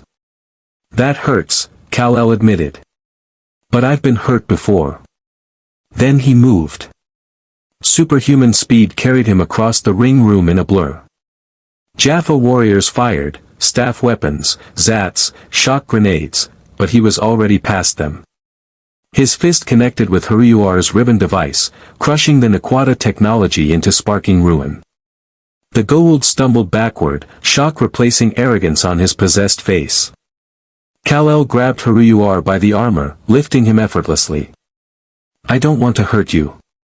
The human you're controlling, they didn't choose this. But I will stop you from enslaving anyone else." He moved through the ship with devastating efficiency. Jaffa warriors attempted to slow him, staff weapon volleys, energy barriers, hand-to-hand combat with shock staffs. None of it mattered. He was faster, stronger, and angrier than they'd ever encountered. But he remained controlled, pulling punches, disarming rather than killing, incapacitating rather than destroying. Within 5 minutes, he'd fought his way through 3 decks to reach the primary shield generator. The massive Naquata crystal array hummed with contained energy, protected by a dozen Jaffa elite guard. They fell as quickly as the others. Kal-El studied the generator, X-ray vision analyzing its internal structure. Carter's briefing had been thorough, he understood the basic principles. The crystal matrix focused energy from the reactors, projecting it outward to form the protective barrier. Overload the matrix and the whole system would cascade failure. He placed both hands on the generator housing and pushed. Metal groaned. Warning klaxons blared throughout the ship. The crystal matrix began fracturing under pressure that exceeded its design specifications. Energy discharge arced across the chamber, some of it washing over him harmlessly. The generator exploded in a shower of crystal fragments and released energy. Throughout the attack, shield strength dropped to 30% as the primary node failed. Secondary generators struggled to compensate, but they weren't designed to handle full load without the primary. Kell flew upward through the ship's interior structure, using heat vision to cut through bulkheads when necessary. Jaffa attempted pursuit but couldn't keep pace. He reached the Peltac command deck where Haruyuar had regained his composure and was shouting orders to his bridge crew. "Activate the self-destruct." Haruyuar commanded. "If I cannot have this power, neither shall the Tauri. We die with honor." "No," Kell said, appearing in the Peltac before anyone could react. "Nobody dies today." He moved to the command console, studied it briefly. Goa'uld interface design was intuitive, designed for hosts with varying levels of technical knowledge, and entered the override sequence Carter had taught him. The self-destruct countdown halted. Haruyuar drew a Goa'uld pain stick and lunged. Kell caught his wrist effortlessly, squeezed just hard enough to make the system lord drop the weapon, and delivered a measured strike to Haruyuar's temple. The Goa'uld collapsed, unconscious. The host would live. The symbiote inside would survive but remember this defeat. The bridge crew, mix of Jaffa and enslaved humans forced to operate systems, stared at him in stunned silence. "I'm taking control of this ship," Kell announced, aware that his Kryptonian physiology and the translation software in his brain were allowing him to speak comprehensible Goa'uld. "Anyone who wants to leave, the ring transporters are active. Take the escape pods. Get to safety. But if you choose to stay and help, I promise you, this ship is going to be used to free people, not enslave them." A young Jaffa at the weapons console spoke hesitantly. You defeated a system lord. With your hands. Without technology. Are you a true god?" "No," Kell said firmly. "I'm just someone with abilities trying to help. The Goa'uld aren't gods either. They're parasites using technology and fear to maintain control. But that control ends here, today, on this ship." He accessed the communications system, broadcasting on frequencies he knew SG-1 would monitor. "Colonel O'Neill, this is Kell. I've secured the mothership. Shields are down, weapons offline, and the crew is reconsidering their employment options. How's the evacuation?" O'Neill's voice came through, tinged with disbelief and approval. "We're on the last group of evacuees. You captured an entire mothership in 6 minutes. 7, actually. I stopped to ask for directions." Kell surveyed the Peltac, aware that this moment, standing on a Goa'uld command deck, having defeated a system lord through strength alone, would echo through the galaxy. "What do you want me to do with it?" There was a pause as O'Neill presumably consulted with his team. "Then, bring it down. Land it near the Stargate, gently, please, and let's figure out what to do with a captured mothership. The eggheads at Stargate Command are going to lose their minds." Kell accessed the helm controls, feeling the massive ship respond to his commands. The attack began descending, repulsor systems engaging to control the landing. Through the view screen, he saw the canyon below, saw SG teams watching in amazement as a mothership came down under control rather than in flames. Behind him, the bridge crew remained frozen in uncertainty. These were people, some Jaffa warriors who'd served false gods their entire lives, some enslaved humans forced into technical roles, watching their entire worldview shatter. "You're free," Kell told them quietly. "All of you. The Goa'uld don't own you anymore. Find your families. Go home. Live." One by one, they began moving toward the exits, some running, some walking in dazed disbelief. The young Jaffa who'd spoken earlier paused at the Peltac entrance. "What is your name, warrior who is not a god?" the Jaffa asked. "Kell. Of Krypton. And now, apparently, of Earth. I am Shankar. I will remember this day, Kell of Krypton. I will tell others that freedom is possible. That the false gods can fall. The young Jaffa touched his forehead in salute, then departed. Kal-El stood alone in the Peltac as the mothership settled onto the canyon floor with surprising gentleness for a vessel weighing thousands of tons. Through the view screen, he saw SG teams approaching cautiously, weapons ready despite his assurance that the ship was secure. He'd bought them time. Saved the villagers. Freed prisoners. Captured a mothership. But he'd also announced his presence to every Goa'uld system lord in the galaxy. Huruyuar would report to Apophis. Apophis would inform the other system lords. And they would all want either to capture him or destroy him. The war had just escalated. And Kal-El had made himself the primary target. Stargate Command, 2 days after the mothership capture, hummed with controlled chaos.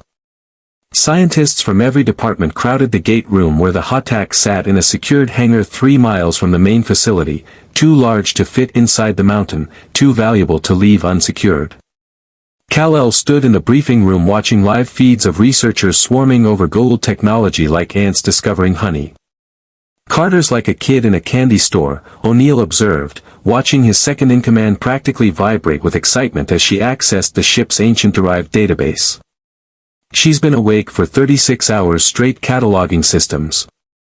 General Hammond sat at the head of the table, reviewing reports from the Joint Chiefs, the President, and half a dozen oversight committees. Mr. Kal-El, in 3 days you've punched through our iris, rescued 47 enslaved humans, destroyed a Goa'uld outpost, and captured an intact mothership. The Pentagon is split between giving you a medal and locking you in a cell for being too dangerous to exist. What's the current decision? Kal-El asked. Neither, Hammond replied. The President has authorized your continued cooperation with Stargate Command on a provisional basis. You'll work with SG-1 as a specialized asset, but you're not military personnel and you're not subject to direct orders beyond tactical command in the field. It's the best compromise we could negotiate. Daniel entered carrying coffee and a stack of translated documents. The 47 people we rescued are being processed through normal refugee protocols. The Tok'ra have offered to help relocate some to protected worlds. Others want to return to P2X-338 and rebuild. And word is spreading, we're getting communication requests from 6 different worlds asking if the stories about Earth's Sky Warrior are true. Great, O'Neill muttered. Superman's developing a fan club. TLC stood near the window, his expression troubled. Kal-El, we must discuss the consequences of your actions. Huruyuar has returned to Apophis with reports of your abilities. The system lords now know Earth possesses a warrior who can defeat their motherships single-handedly.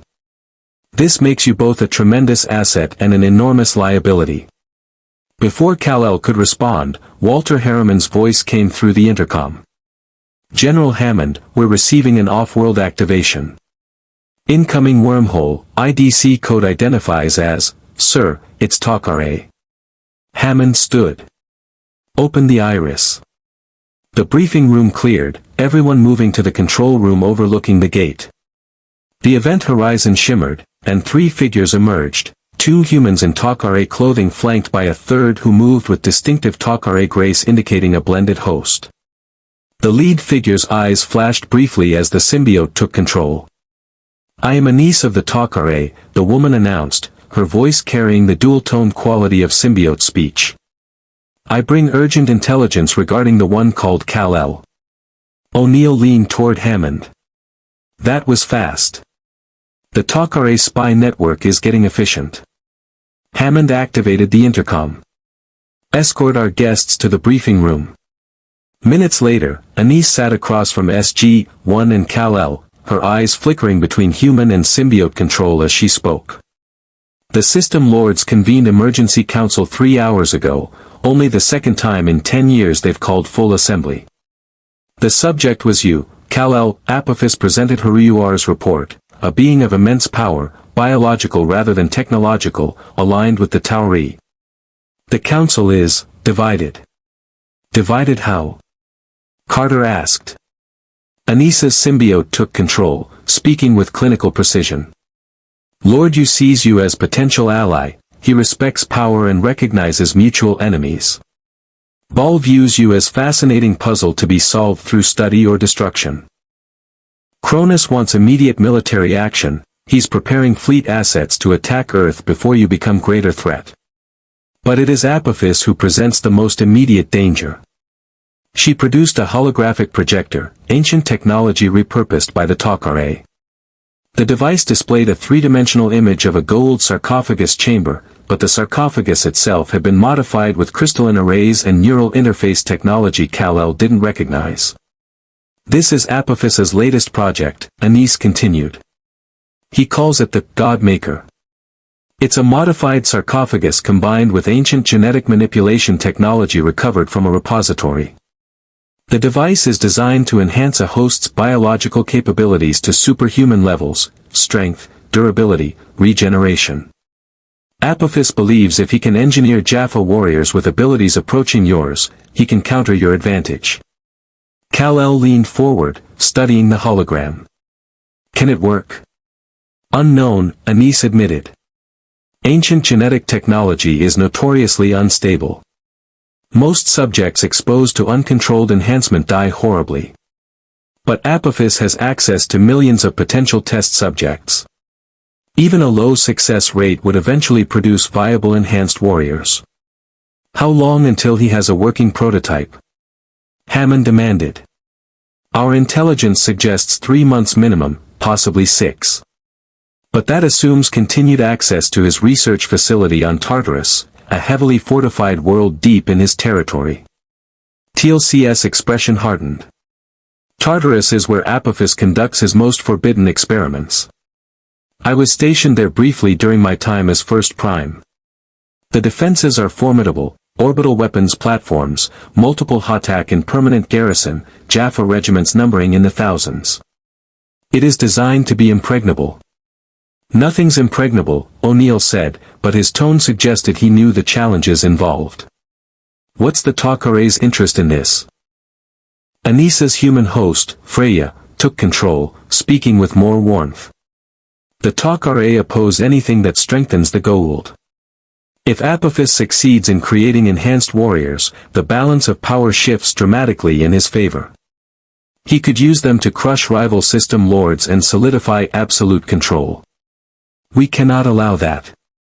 You want us to destroy the facility, Kell said, reading between the diplomatic language. We want you to destroy the facility, Anis corrected, her symbiote speaking. The Tok'ra lack the military assets for direct assault. Earth's forces are insufficient against Tartarus's defenses. But you, Kell, you demonstrated ability to infiltrate and disable a mothership single-handedly. With proper support, you could reach the research facility and eliminate it. The briefing room fell silent. Everyone understood what was being proposed, a deep strike mission into the heart of Apophis's territory, facing potentially overwhelming odds, to prevent the creation of warriors who could match Kell's abilities. This is a trap, O'Neill said flatly. Apophis knows we know about the facility. He's probably reinforced it specifically hoping we'll send Superman into a kill box. Almost certainly, Anis agreed. But the alternative is allowing him to succeed. And there's another factor, our intelligence indicates Apophis is holding prisoners at Tartarus. Humans taken from multiple worlds, used as test subjects for his experiments. If you destroy the facility, you could free them. Kell felt the familiar weight of impossible choices. Risk walking into a trap to prevent future threat and save current prisoners. The tactical calculus said wait, gather more intelligence, plan carefully. But the moral imperative said people were suffering now, dying in experiments, and delay meant more deaths. I'll go, he said simply. Absolutely not, Hammond stated. Mr. Kell, I appreciate your courage, but I'm not authorizing a suicide mission based on Tok'ra intelligence that might be designed to eliminate you as a threat to someone else's agenda. Anis looked affronted. General, the Tok'ra have been allies. The Tok'ra have been allies when it suits your purposes, Hammond interrupted. You've also withheld information, manipulated situations to your advantage, and generally treated Earth as a useful tool rather than equal partner. So forgive me if I'm skeptical about intelligence that conveniently requires sending our most valuable asset into maximum danger. Sir, Carter interjected, studying data on her tablet. I'm looking at the research Anise provided on the God-Maker technology.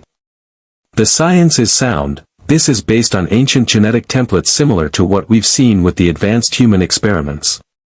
If Apophis gets this working, it fundamentally changes the strategic landscape. Which is exactly why it's the perfect bait, O'Neill argued. They're counting on Superman's Boy Scout instincts.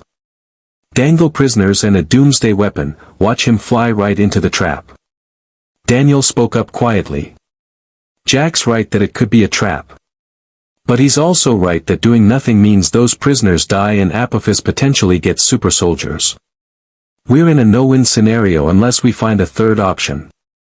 TLC turned to Kell. What is your assessment? You have faced similar dilemmas on your Earth. What does your experience tell you? Kell considered.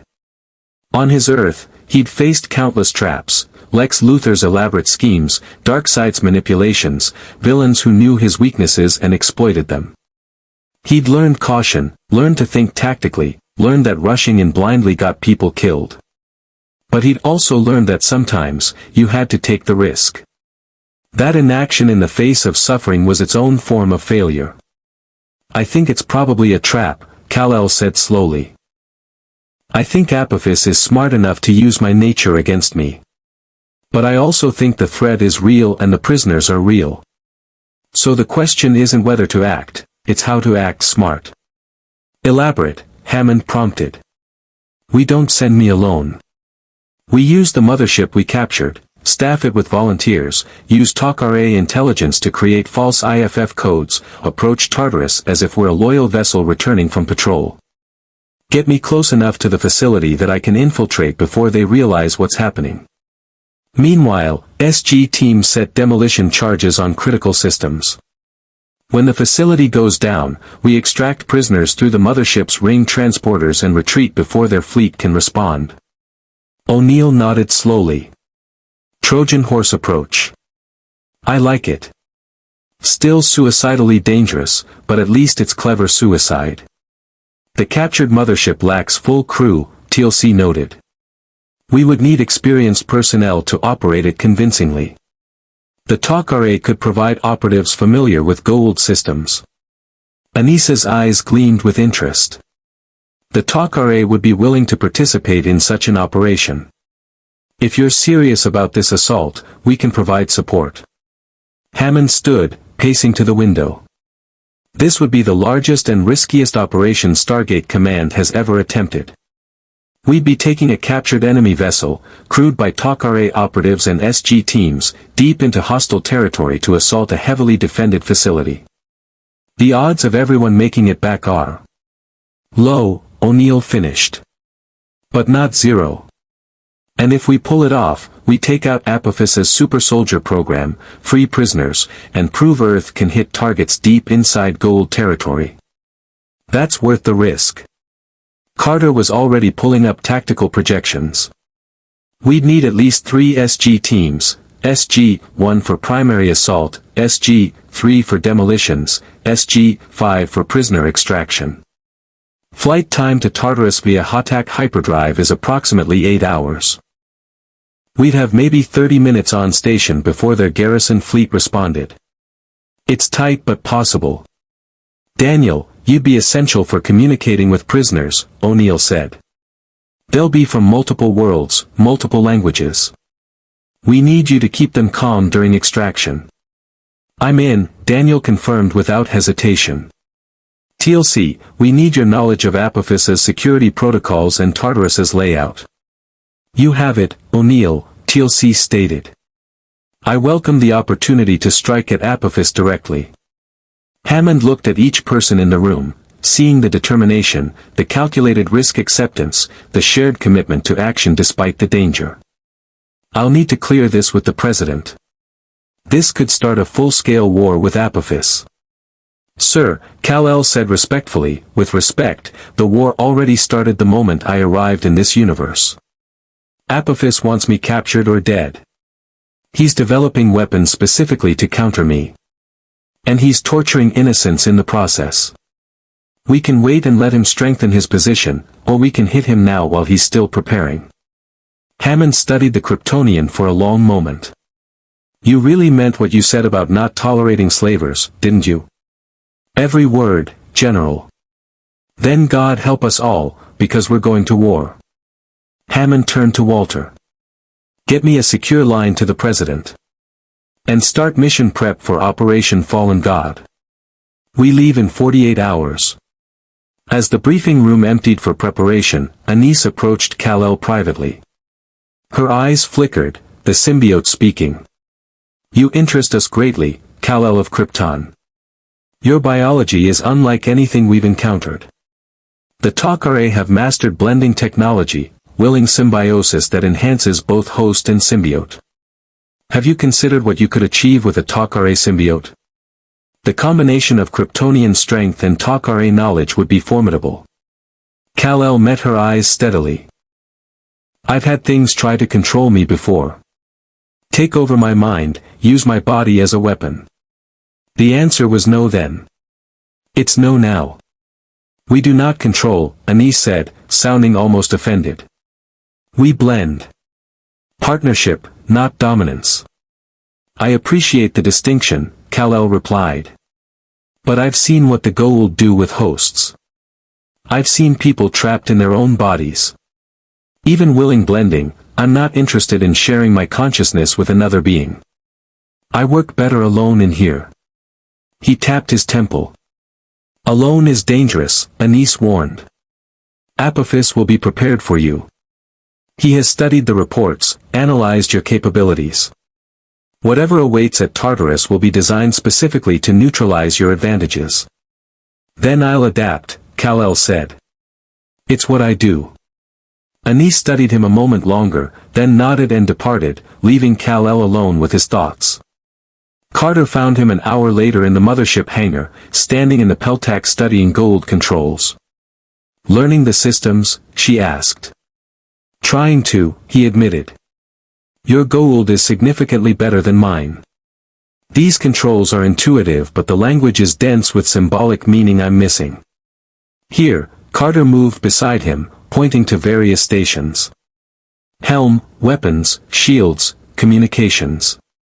The Goa'uld designed their interfaces for hosts with varying technical knowledge, everything simplified but effective. You could fly this ship with minimal training. In 48 hours, I might need to, Kell said. Carter, Sam, can I ask you something? Of course. Does it get easier? Knowing you can't save everyone. Making the tactical choices that sacrifice some to save others. Carter was quiet for a moment. No, she said honestly. It doesn't get easier. You learn to live with it, develop mechanisms to process the guilt. But every person we can't save weighs on you. The key is remembering that the alternative, doing nothing, means everyone dies. So we save who we can, fight where we can, and trust that cumulative small victories eventually add up to winning the war. What if they don't? Kell asked. What if the Goa'uld are too entrenched, too powerful? What if this fight is unwinnable? Then we fight anyway, Carter said simply. Because the alternative is slavery for billions of people. Because even if we lose, the effort matters. Because, she paused, choosing words carefully. Because some fights are worth having even if victory isn't guaranteed. You taught me that, actually. I did. When you went into that breeding facility with demolition charges counting down. Tactically stupid. Massive risk for uncertain gain. But you did it anyway because people needed help. That's not tactical thinking, that's moral clarity. It's what makes you different from the Goa'uld who calculate everything in terms of power and advantage. Kell absorbed that, feeling the weight of responsibility that came with power. I'm scared, he admitted quietly. Not of Apophis or his weapons. But of failing. Of letting people down. Of not being enough. Welcome to command decisions, Carter said with a slight smile. That fear. It's what keeps you human. The moment you stop feeling it is the moment you become what you're fighting against. They stood together in the peltac of a captured enemy vessel, preparing for a mission that might be their last, and Kal-El felt something he hadn't experienced since arriving in this universe: hope. Not blind optimism, but the hard-earned hope that came from standing with allies who understood the stakes and chose to fight anyway. The Hatak dropped out of hyperspace at the edge of the Tartarus system, its golden hull reflecting the harsh white light of a binary star. Kal-El stood in the peltac wearing reconstructed Jaffa armor, ceremonial more than functional given his invulnerability, but necessary for the deception. Around him, Tok'ra operatives manned control stations with practiced efficiency, their dual voices coordinating ship systems in flawless Goa'uld protocol. "Transmission incoming," reported Malek, a Tok'ra operative whose symbiote had centuries of experience infiltrating Goa'uld installations. "Tartarus defense grid requesting identification codes." "Send the codes." Anise provided, O'Neill ordered from his position near the tactical console. SG-1 wore modified Jaffa armor, P-90s concealed beneath ceremonial robes. 24 more personnel from SG-3 and SG-5 waited in the Hatak's lower decks, ready for rapid deployment. Malek transmitted the false identification, codes indicating this vessel was the loyal ship Crimson Dawn, returning from patrol with prisoners for Lord Apophis's experiments. The second stretched as Tartarus's defense systems analyzed the transmission. Through the view screen, Kal-El studied their target. Tartarus hung in orbit like a fortress, a planet-sized installation protected by 6 orbital weapons platforms, each bristling with staff cannons and heavy plasma weapons. 3 Hatak motherships maintained defensive positions in geosynchronous orbit. And on the surface, sensor readings showed massive energy signatures indicating underground complexes that extended kilometers beneath the crust. "Identification accepted," Malek reported, relief coloring his tone. "We're cleared to approach docking platform 7. They're ordering us to deliver prisoners directly to the research facility." "How convenient," O'Neill muttered. "Almost like they're expecting us." Carter studied her sensor readings, frowning. "The energy signatures from the surface are wrong. That's not just research equipment, those are active shield generators, weapon systems on standby, and massive power draws consistent with." She looked up sharply. "Sir, I think they've activated the God Maker. Those readings match the projections for ancient genetic enhancement technology operating at full capacity." TLC moved to the view screen, his expression grave. "If Apophis has already created enhanced warriors, we may be walking into trap far more dangerous than anticipated." "We're committed now," O'Neill said. "Turning back broadcasts that were hostile. We follow the mission plan, Doc, deploy teams, Kal-El infiltrates the research facility while we set charges. 30 minutes on station, then we extract and run." The Hatak descended toward Tartarus, passing through defensive perimeters that could have vaporized them instantly if their codes had failed. Kal-El used his X-ray vision to penetrate the planet's surface, seeing through rock and metal to map the underground complex. What he found made his stomach tighten. The facility was massive, dozens of levels, hundreds of chambers, thousands of life signs.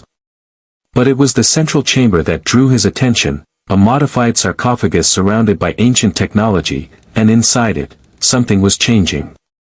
A humanoid figure wreathed in energy, cellular structure being rewritten at the genetic level, screaming silently as the God Maker transformed them into something new. "O'Neill," Kal-El said quietly, "they're not just developing the technology. They're using it right now. Someone's in the device. Can you see who?" Kal-El focused his vision, penetrating the energy field to see the face of the person being transformed. Female, young, human features contorted in agony as her body was forcibly enhanced. And on her forehead, branded into flesh, a Goa'uld marking indicating property of Apophis. "A slave," Kal-El reported, rage building in his chest. "They're experimenting on a slave." The Hatak docked with Tartarus's platform, docking clamps engaging with metallic clangs that reverberated through the hull. Jaffa warriors waited on the platform, 50 armed soldiers in perfect formation, led by a figure in elaborate armor whose eyes glowed with Goa'uld possession. That's Lord Zipacna, TLC identified, recognizing the system lord. Apophis as chief architect and military strategist. If he's here personally, this is no routine patrol inspection. Everyone stay calm, O'Neill ordered. We're loyal Jaffa delivering prisoners. Nothing suspicious. The Peltac doors opened. Zipacna entered with a dozen warriors, his glowing eyes sweeping the command deck with calculating assessment. When his gaze fell on Kell, something flickered in his expression, recognition mixed with anticipation. I am Lord Zipacna, Underlord to the great Apophis and Master of Tartarus, the Goa'uld announced, voice reverberating with harmonics. You are the vessel Crimson Dawn, yes. You bring prisoners for the God-Maker experiments?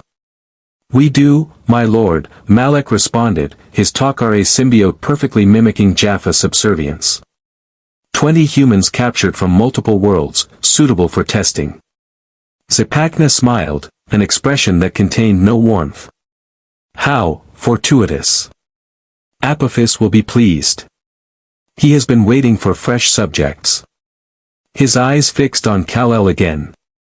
You, warrior. You stand differently than the others. What is your designation? Kell kept his expression neutral, channeling every acting skill he'd developed maintaining dual identity on his Earth. I am Kell, warrior in service to Lord Apophis. Kell, Zipacna repeated, tasting the name. Unusual designation for a Jaffa. Almost sounds Kryptonian. The Peltac fell silent. O'Neill's hand drifted toward his concealed P90. Carter's fingers moved subtly toward her Zat. The trap sprung with perfect timing. But Kell had been ready for betrayal. He'd learned from experience that obvious traps usually contained hidden layers. He caught Zipacna's telekinetic assault, let it wash over him, then moved with superhuman speed. His fist connected with Zipacna's ribbon device, shattering the technology. Before the Goa'uld could react, Kell grabbed him by the armor and lifted him as a shield. Everyone stand down. Kell commanded, his voice carrying tactical authority that froze the Jaffa warriors mid-action. Your lord lives only because I allow it. Drop your weapons or watch him die. The Jaffa hesitated, trained loyalty warring with survival instinct. Then one warrior, older, scarred, with the bearing of a first prime, lowered his staff weapon. We serve Apophis, not Zipacna. If the system lord has fallen, we follow strength. You have demonstrated strength. Other Jaffa slowly lowered weapons, watching carefully. Not surrender, tactical reassessment. They were warriors first, recognizing when battle was lost. O'Neill, Kell said, maintaining his grip on Zipacna, the mission just got more complicated. You think? O'Neill replied, P90 trained on the Peltac entrance where more Jaffa were likely approaching. Ideas? We adapt. Kell addressed the Jaffa warriors directly. I'm not here to conquer. I'm here to destroy the God-Maker and free the prisoners Apophis is torturing.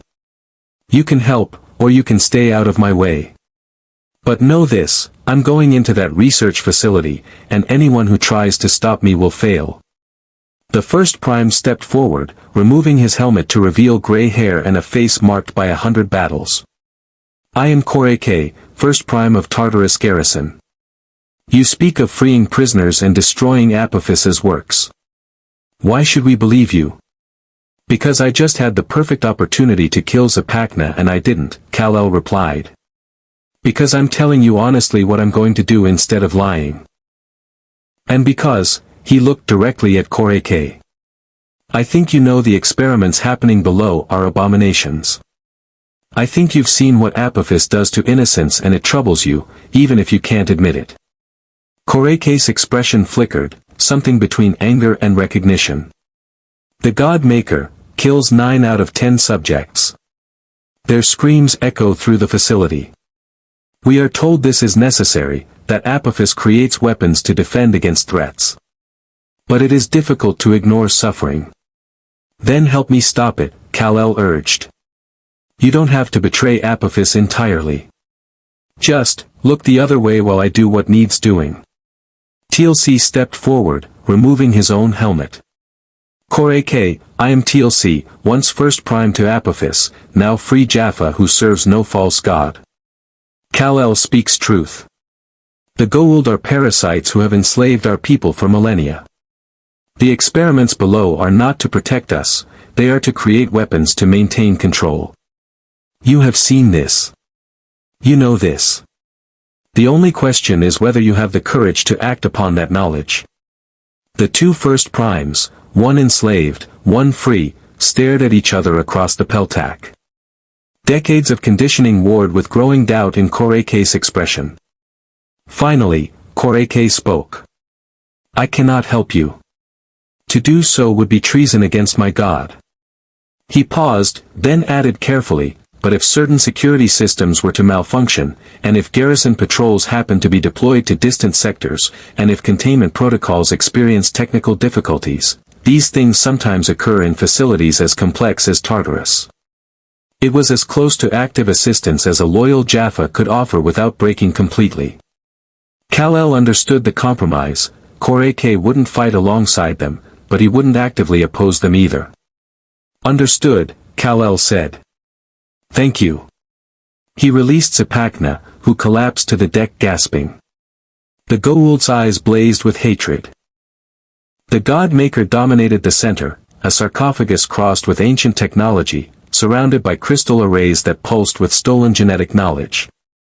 Inside, visible through transparent sections, a woman convulsed as the device rewrote her biology. But she wasn't alone. Around the chamber, in containment fields, dozens more prisoners waited, a queue of test subjects for experiments that would kill most of them. And monitoring it all, making notes on holographic displays, was a Goa'uld scientist whose eyes gleamed with fascination rather than concern. Magnificent, isn't it? The scientist said, seeming unsurprised by their intrusion. The God-Maker fulfills potential that evolution squanders. This subject, the 47th attempt, is actually surviving the process. Soon we'll have our first successful enhanced warrior. Daniel moved toward the containment fields, already working on freeing the prisoners. Carter began analyzing the God-Maker, looking for ways to disable it. TLC covered the entrance, staff weapon ready. Kal-El approached the scientist, rage barely contained. You're torturing people. Experimenting on slaves. How many have you killed?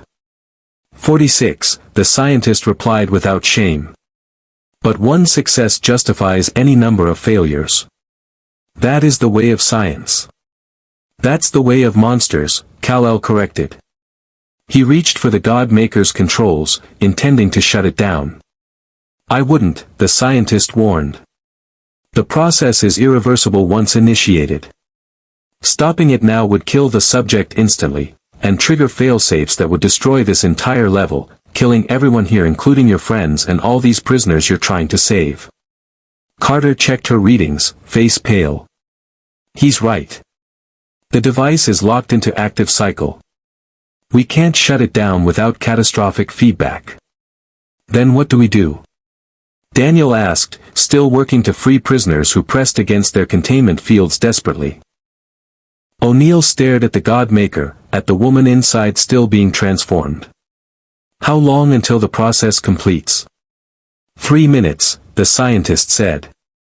Then you'll meet Apophis's first enhanced warrior. She'll have strength approaching your alien friend's levels, regeneration, enhanced durability. She'll be magnificent. He smiled. She'll also be completely loyal to Apophis. We've incorporated neural conditioning into the enhancement process. She'll kill you all without hesitation. Kal-El looked at the woman in the device, seeing her pain, understanding that she'd been given no choice in any of this. Taken from her world, enslaved, thrown into an experiment that would either kill her or turn her into a weapon against her will. We're getting her out, Kal-El said firmly. And we're saving everyone here. Carter, how do we disable the failsafe without killing her? Working on it, Carter replied, fingers flying across ancient derived controls. If I can isolate the feedback loop and redirect the energy discharge into the facility's power grid instead of the chamber itself, maybe. But I need time. You have 2 minutes, O'Neill said, checking his watch. And then Apophis arrives with his flagship. The God-Maker pulsed, energy building toward critical threshold. Inside, the woman's screams reached crescendo. And somewhere above, sensors detected a massive Hotak dropping out of hyperspace, Apophis's personal flagship, arriving exactly on schedule. The mission had just become a race against time with impossible stakes. Carter's fingers danced across the ancient-derived interface, sweat beading on her forehead as she worked to isolate the failsafe system. The God-Maker's energy signature spiked dangerously, crystal arrays glowing white-hot. Inside the device, the woman's convulsions intensified, her body accepting or rejecting the forced enhancement at the cellular level. 90 seconds, O'Neill announced, monitoring both the device countdown and the tactical situation. SG-3 reports Apophis's flagship is deploying death gliders. We're about to have company. Daniel had freed 8 prisoners from containment fields, herding them toward the corridor where TLC maintained defensive position. The freed captives moved with the haunted shuffle of people who'd endured prolonged trauma, barely comprehending they were being rescued. Kal-El stood before the God-Maker, X-ray vision penetrating the device to watch cellular transformation in real time. The woman's bone density was increasing exponentially. Muscle fiber was restructuring. Neural pathways were being forcibly enhanced. It was simultaneously fascinating and horrifying, ancient genetic science weaponized by Goa'uld ambition. She's changing, Kal-El reported. Bone structure reinforcing, musculature densifying. Whatever this device is doing, it's working. She's going to survive the process.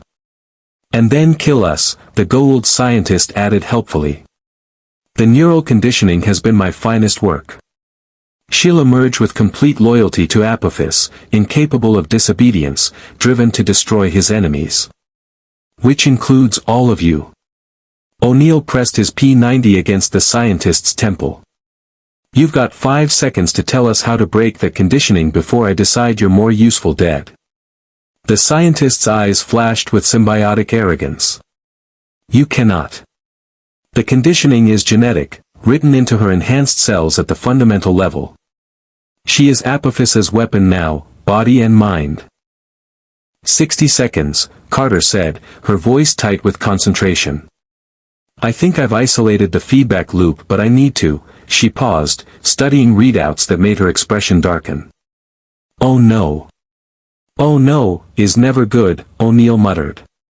What are we looking at, Carter?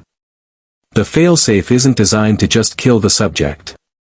It's designed to trigger a chain reaction in the facility's power grid that would overload every Naquadah reactor on Tartarus simultaneously. We're not talking about destroying one level, we're talking about a detonation equivalent to 50 nuclear weapons. The entire planet becomes uninhabitable. TLC turned from his position. Apophis would sacrifice his own research facility. He'd sacrifice anything to prevent his technology from falling into enemy hands, Carter replied. And to kill us in the process. This was always a trap, he wanted us to trigger the failsafe, wanted Superman to die trying to save people. The God-Maker's hum reached fever pitch. Crystal arrays blazed with barely contained energy. Inside the device, the woman's screaming stopped, not because the pain ended, but because the transformation completed. Her eyes opened, glowing with unnatural golden light that had nothing to do with Goa'uld symbiotes and everything to do with ancient genetic enhancement gone wrong. 30 seconds, O'Neill said. Carter. I can't stop it. Carter's voice cracked with frustration. The failsafe is hard-coded into ancient technology one don't fully understand. If the device opens, the chain reaction triggers. Our only option is leaving, evacuate everyone we can and run before the planet detonates. No, Kal-El said firmly. We don't leave her.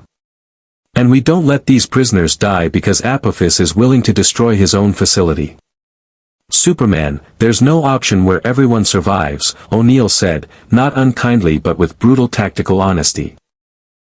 We can save the prisoners we've already freed, or we can die here trying to save one more who's been programmed to kill us. Those are the choices.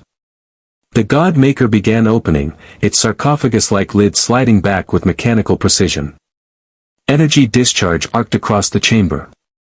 The fail-safe countdown appeared on holographic displays throughout the facility, 20 seconds until catastrophic overload. Kell made his decision. He moved to the God Maker with superhuman speed, reached inside as it opened, and grabbed the enhanced woman before she could fully emerge. She was hot to the touch, cellular activity generating massive heat as her new biology stabilized. Her golden eyes locked onto him with programmed hostility, and she struck with strength that actually drove him backward. The punch landed like a freight train. Kell felt it, real force, real power, the first human-derived strength that could genuinely hurt him. The woman had been given abilities approaching his own through forced genetic manipulation. 15 seconds, Carter announced, already backing toward the exit. Clark, we have to go. But Kell didn't run. He held the enhanced woman, absorbing her strikes, letting her rage against him while he focused his heat vision on the God Maker itself. Twin beams lanced into the device's core, targeting the crystal arrays that channeled power to the failsafe system. What are you doing? The Goa'uld scientist screamed. You'll accelerate the detonation. No, Kell said through gritted teeth as the woman landed another devastating punch to his ribs. I'm giving it something else to explode. He poured solar energy into his heat vision, increasing the beam's intensity beyond anything he'd done since arriving in this universe. The crystal arrays began to fracture under thermal stress. But instead of triggering the fail-safe chain reaction, the energy was bleeding off, venting through compromised crystals, discharging into the chamber as spectacular but contained fireworks. 10 seconds, Carter said, then her voice changed to wonder. Wait, the feedback loop is destabilizing. The energy's venting instead of building. He's manually creating a controlled failure. The enhanced woman stopped striking Kell, her programming momentarily confused by his refusal to fight back. Golden eyes met his, and for just a moment, Kell saw past the conditioning to the terrified human trapped inside a body she didn't ask for, given powers she couldn't control, forced into slavery she never chose. I'm sorry, he told her quietly. This wasn't your choice. But I'm getting you out. I promise. The God Maker exploded, not catastrophically but dramatically, crystal shards and vented energy filling the chamber in a cascading failure that was loud and bright but ultimately harmless. The failsafe countdown stopped at 3 seconds, the chain reaction broken before it could trigger. Silence fell across the research level, broken only by the settling debris and the sparking of ruined equipment. O'Neill lowered his P-90, staring at the destroyed God Maker. Did Superman just manually defuse an ancient failsafe through applied heat vision? I believe he did, TLC confirmed, sounding impressed. Carter was already scanning with her tablet. The Naquata reactors are stable. No chain reaction. He vented enough energy fast enough to prevent critical buildup. She looked at Kell with newfound respect. That was either brilliant or the luckiest improvisation in military history. Little of both, Kell admitted, still holding the enhanced woman who'd gone completely still in his arms. Her golden eyes had dimmed to normal brown, and she stared at him with an expression mixing confusion, fear, and something that might have been gratitude. Daniel approached cautiously. Can she understand us? Is she still, herself? The woman opened her mouth, tried to speak, found her voice. I am Kala.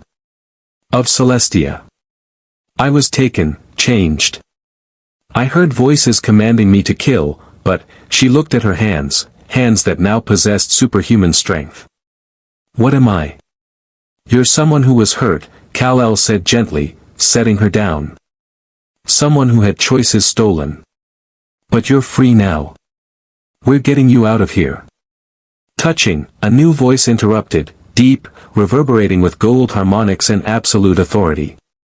But unfortunately impossible. They turned to find the research level's entrance filled with Jaffa warriors, at least 50, in perfect formation. And striding through them came a figure in elaborate serpent armor, eyes glowing with power that made even Zipacna seem minor by comparison. Apophis had arrived. "You have invaded my facility," the system lord announced, his voice echoing through the chamber. "Destroyed my greatest work. Freed my property. And dared to stand against a god." His glowing eyes fixed on Kell. "I have waited for this moment, Kell of Krypton. The Kryptonian who thinks himself a savior. You will learn what happens to those who challenge Apophis." O'Neill raised his P90, knowing it was futile but refusing to back down. "Yeah, we've heard the speech. Gods, power, inevitable doom. You want to fight? Let's fight." Apophis smiled, an expression of pure malevolence. "Oh, I do not intend to fight. I intend to demonstrate why system lords rule galaxies while lesser beings serve." He raised his hand, and golden rings descended from concealed transporters throughout the chamber. Transport rings, dozens of them, surrounding SG-1 and the freed prisoners. Escape was impossible. They were boxed in by technology that could move them anywhere Apophis desired. Kell moved instinctively, grabbing O'Neill, Carter, Daniel, and TLC, using his speed to pull them close. Kala stumbled toward them, her enhanced reflexes not yet fully under her control.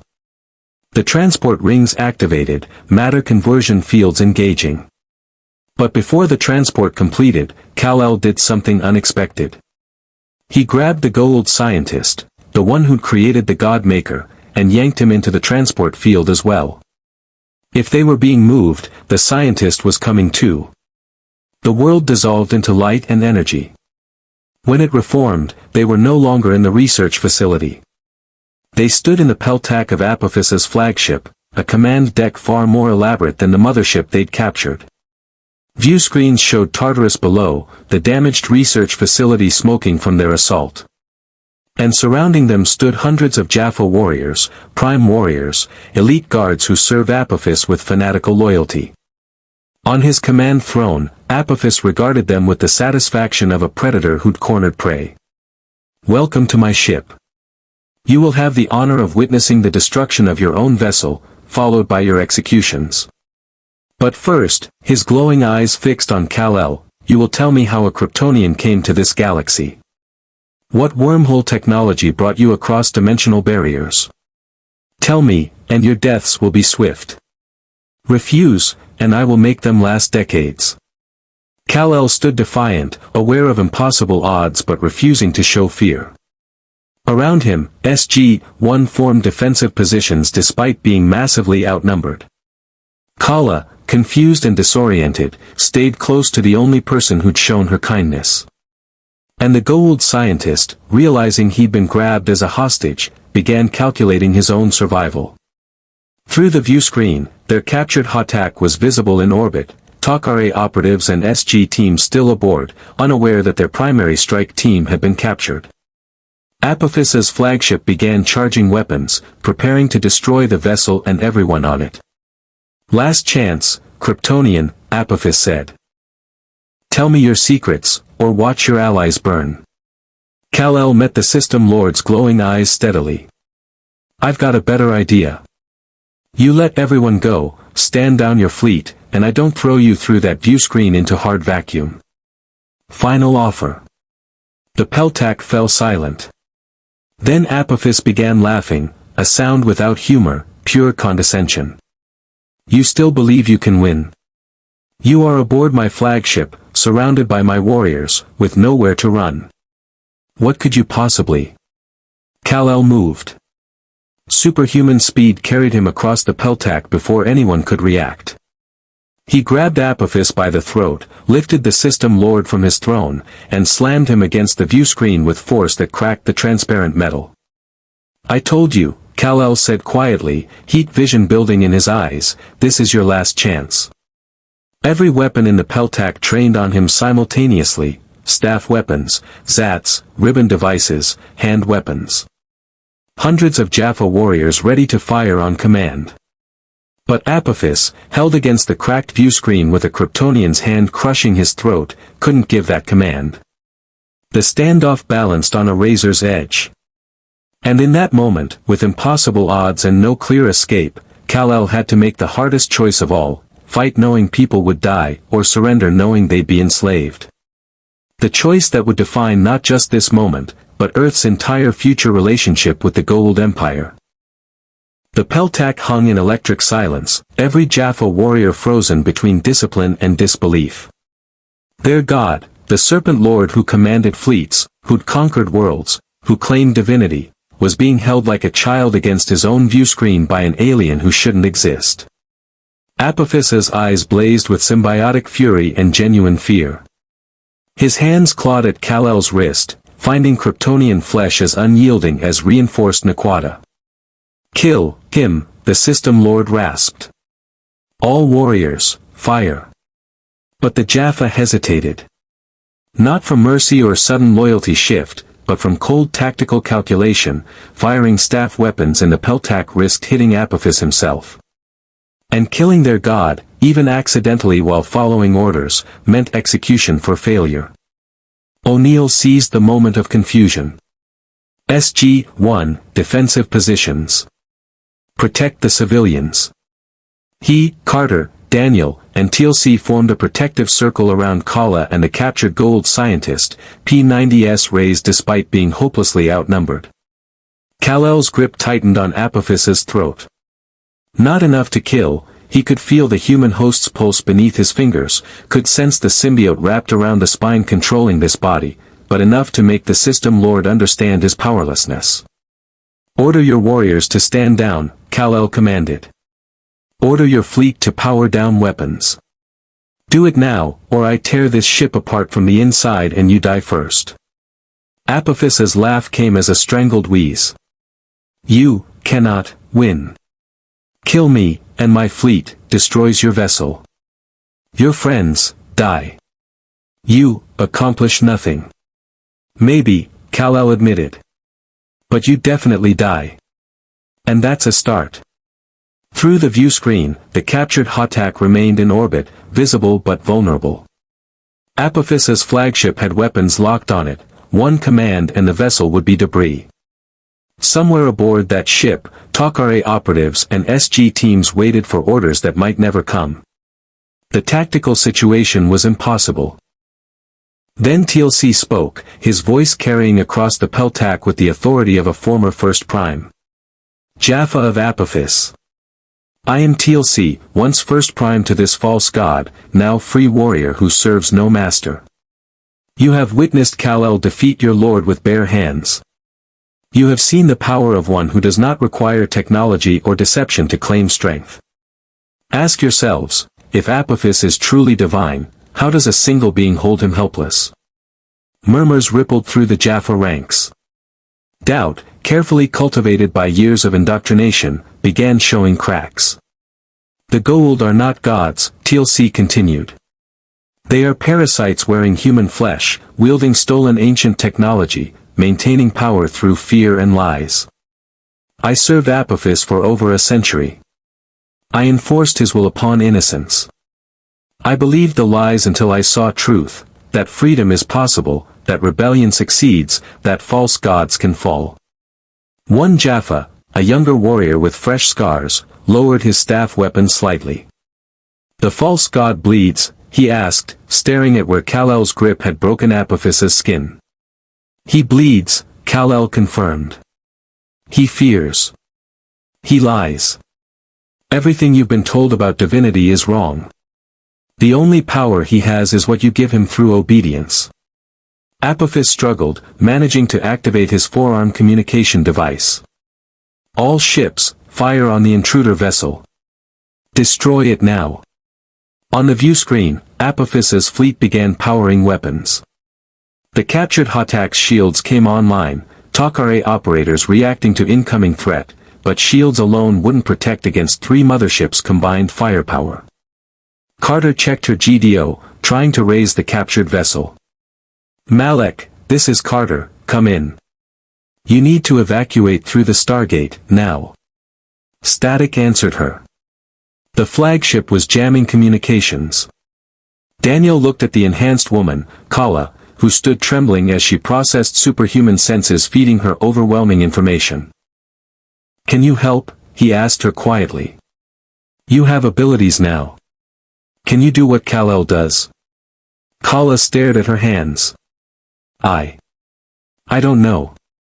The voices in my head say to kill you all, but I don't want to. I don't understand what I am. You're someone with a choice, Daniel said gently. The Goa'uld tried to take that from you, but Kal-El gave it back. What do you choose?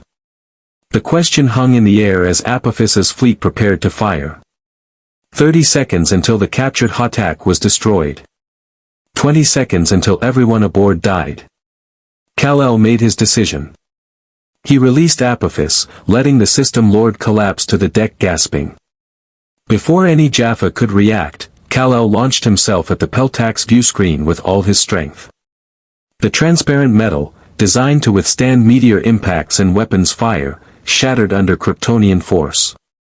Explosive decompression ripped through the command deck. Atmosphere vented into space with hurricane force.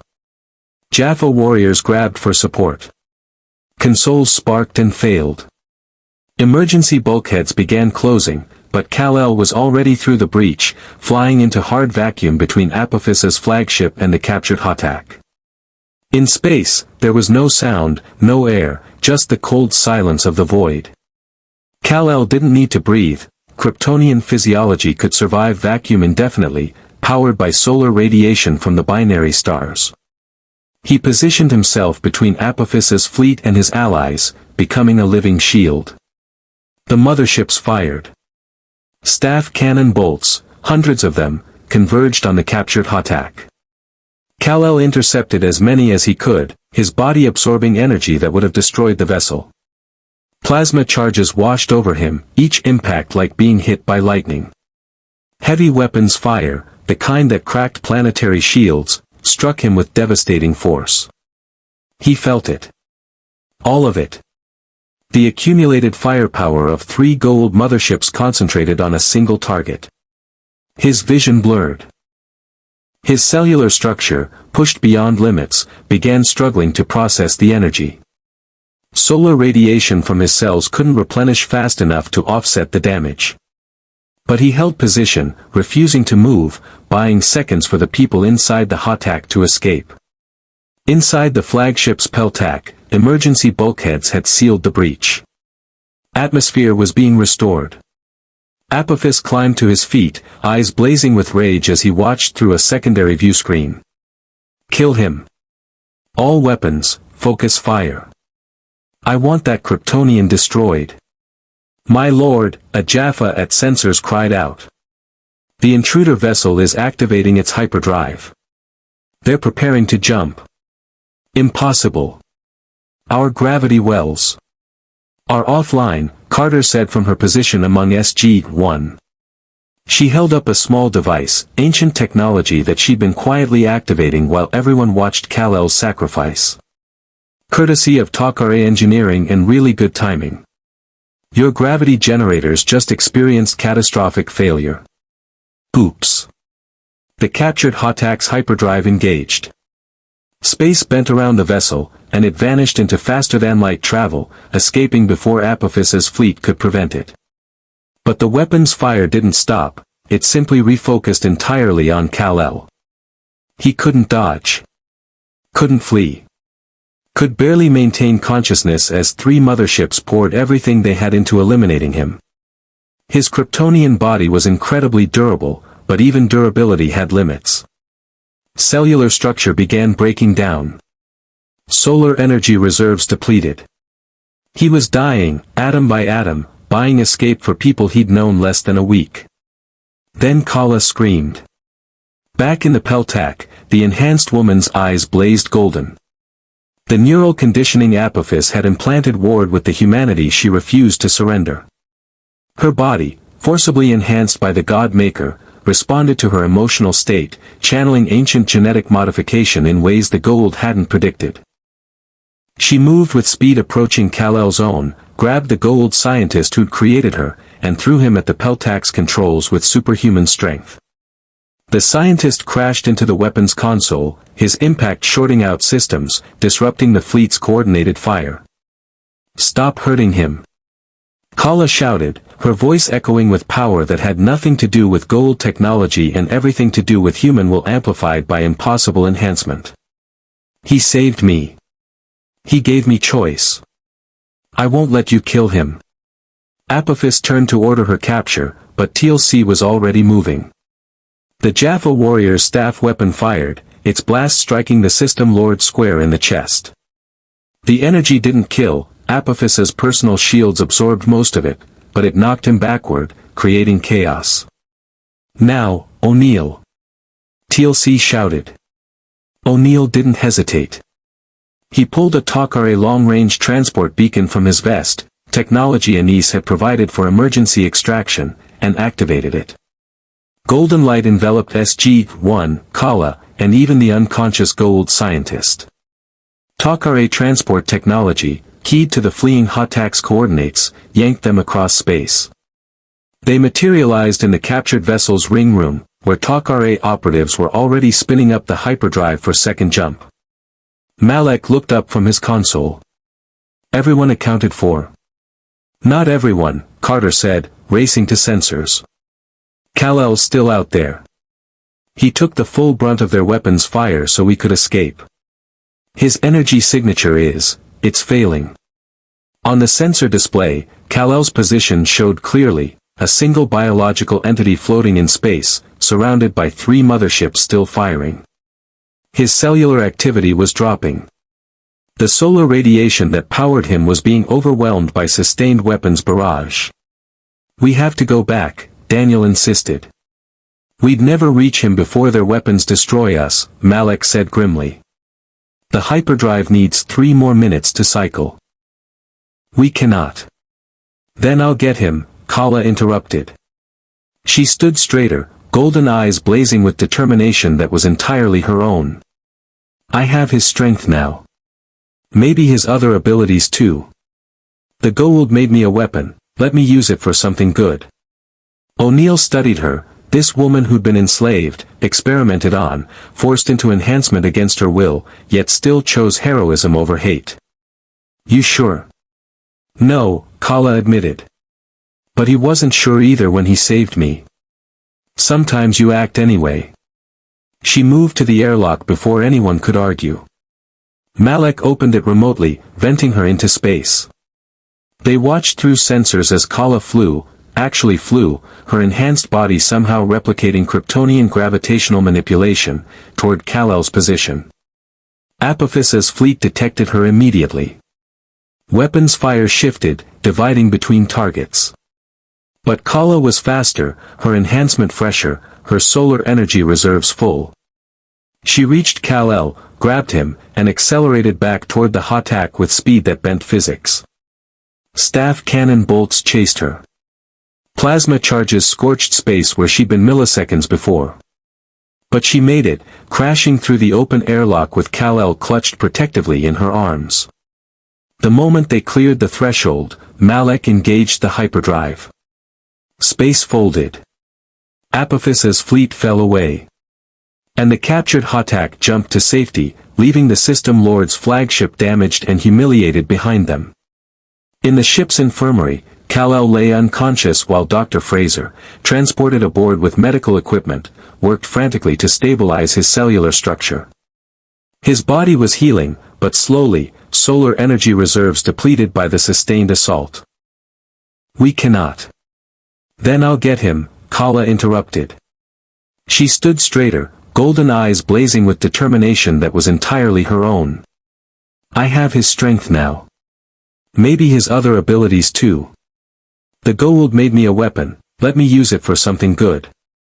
O'Neill studied her, this woman who'd been enslaved, experimented on, forced into enhancement against her will, yet still chose heroism over hate. "You sure?" "No," Kala admitted. But he wasn't sure either when he saved me. Sometimes you act anyway. She moved to the airlock before anyone could argue. Malek opened it remotely, venting her into space. They watched through sensors as Kala flew, her enhanced body somehow replicating Kryptonian gravitational manipulation, toward Kal-El's position. Apophis's fleet detected her immediately. Weapons fire shifted, dividing between targets. But Kala was faster, her enhancement fresher, her solar energy reserves full. She reached Kal-El, grabbed him, and accelerated back toward the Hatak with speed that bent physics. Staff cannon bolts chased her. Plasma charges scorched space where she'd been milliseconds before. But she made it, crashing through the open airlock with Kal-El clutched protectively in her arms.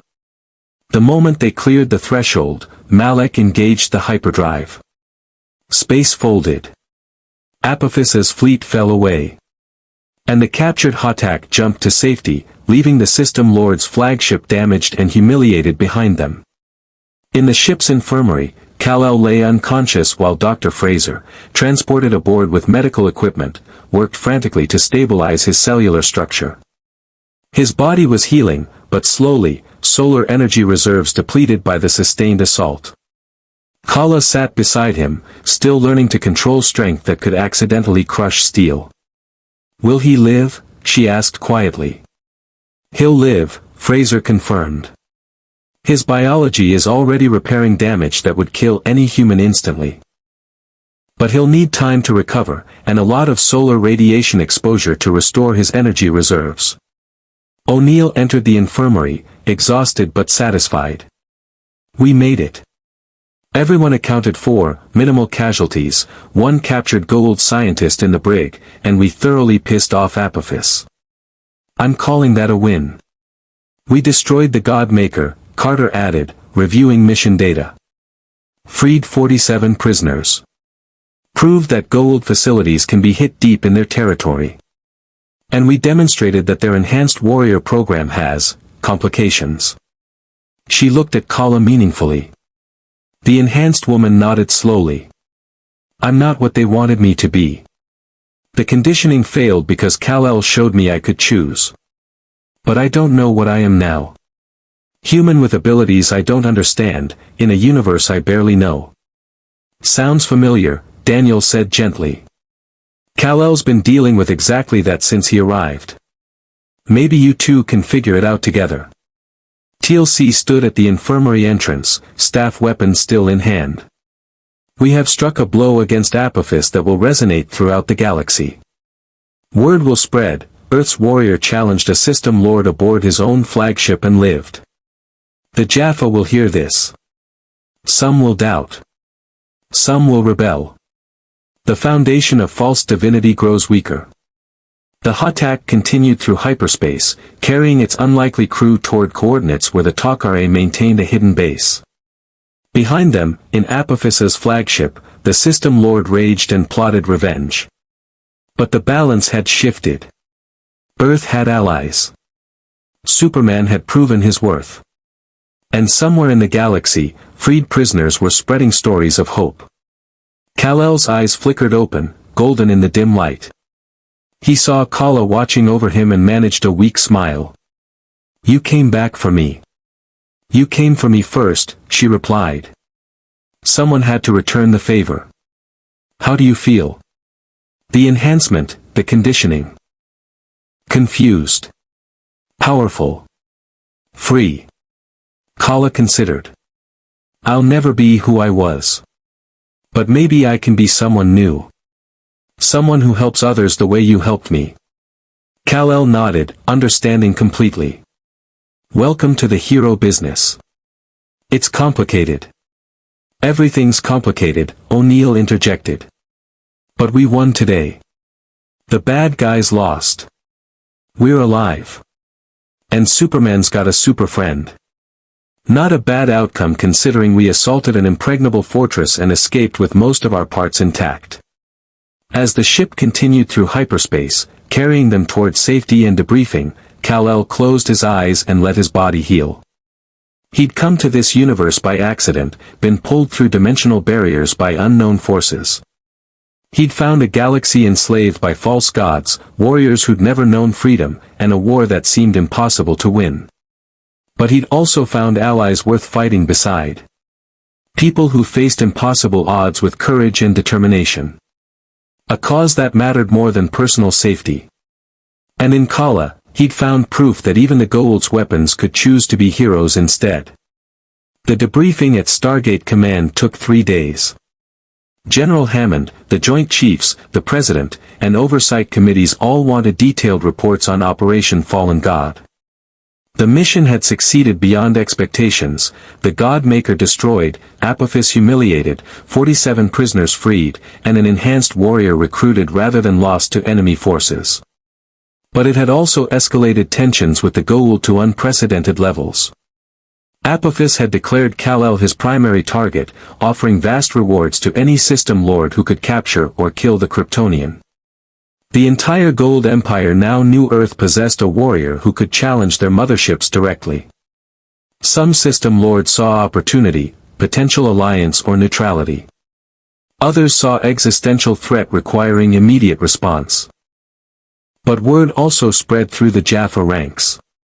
TLC's speeches about false gods, witnessed by Tartarus garrison forces who'd let them pass, circulated through rebellion networks. Goa'uld had honored his implied promise, he hadn't actively helped, but he hadn't stopped them either, and that choice haunted him enough that he'd begun quietly questioning his loyalty. Small cracks in the foundation of centuries of conditioning. Kell recovered fully within a week, his solar energy reserves replenished through careful exposure to Earth's yellow sun. He spent his time training with SG-1, learning tactics and protocols, studying galactic politics with Daniel, and working with Carter to understand how his abilities interacted with ancient technology. The irony wasn't lost on him, on his Earth, he was the alien learning to be human. Here, he was learning to be part of something larger than himself. Kala adjusted to her enhancement with Kal-El's guidance. Her abilities were formidable but not quite equal to his. The God Maker had succeeded in creating an enhanced warrior, but ancient genetic modification filtered through Goa'uld science couldn't fully replicate Kryptonian evolution. She could fly, possessed significant strength and durability, and had enhanced senses. But she was also still learning control, still fighting the echoes of neural conditioning, still processing the trauma of what had been done to her. She chose to stay with Stargate Command, working alongside the teams who'd freed her. She took the designation Kala of Celestia, no longer a slave, no longer Apophis's weapon, but a free woman who happened to have abilities she was determined to use for good. SG-5 adopted her as an unofficial member, teaching her tactics while she taught them what it meant to survive impossible enhancement.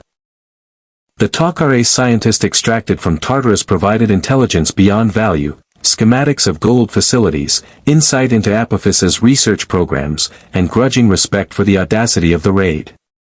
He negotiated asylum in exchange for cooperation, calculating that betraying Apophis was safer than returning to face the System Lord's rage. And somewhere in the galaxy, on worlds enslaved by false gods, people whispered stories. Stories of the Tauri who'd walked through the Stargate, fought System Lords, and freed prisoners from the heart of Goa'uld territory. Stories of warriors who proved the gods could bleed, that rebellion could succeed, that freedom was possible. One night, Kal-El stood on the surface near Stargate Command, looking up at stars that were the same but different from his Earth's sky. O'Neill found him there, carrying 2 cups of coffee. Thinking about home? O'Neill asked, offering 1 cup. Always, Kal-El admitted. I need to find a way back. My Earth needs me. But while you're stuck here, you're going to keep helping, O'Neill said. It wasn't a question. Of course. These people, your people, are facing the same fight I've fought my whole life. Tyrants who claim power over the helpless. I can't walk away from that. Even though it puts you in Apophis's crosshairs. Even though every system lord in the galaxy now wants you captured or killed. Especially because of that, Kal-El said. If my presence draws their attention away from Earth, if it buys you time to strengthen alliances and weaken their hold, then it's worth the risk. O'Neill sipped his coffee, considering. You're either the bravest person I've met or the dumbest. Jury's still out. Can't it be both? Fair point. O'Neill looked at the stars. We're going to keep looking for a way to send you home. Carter's working on theories about dimensional barriers and the technology that brought you here.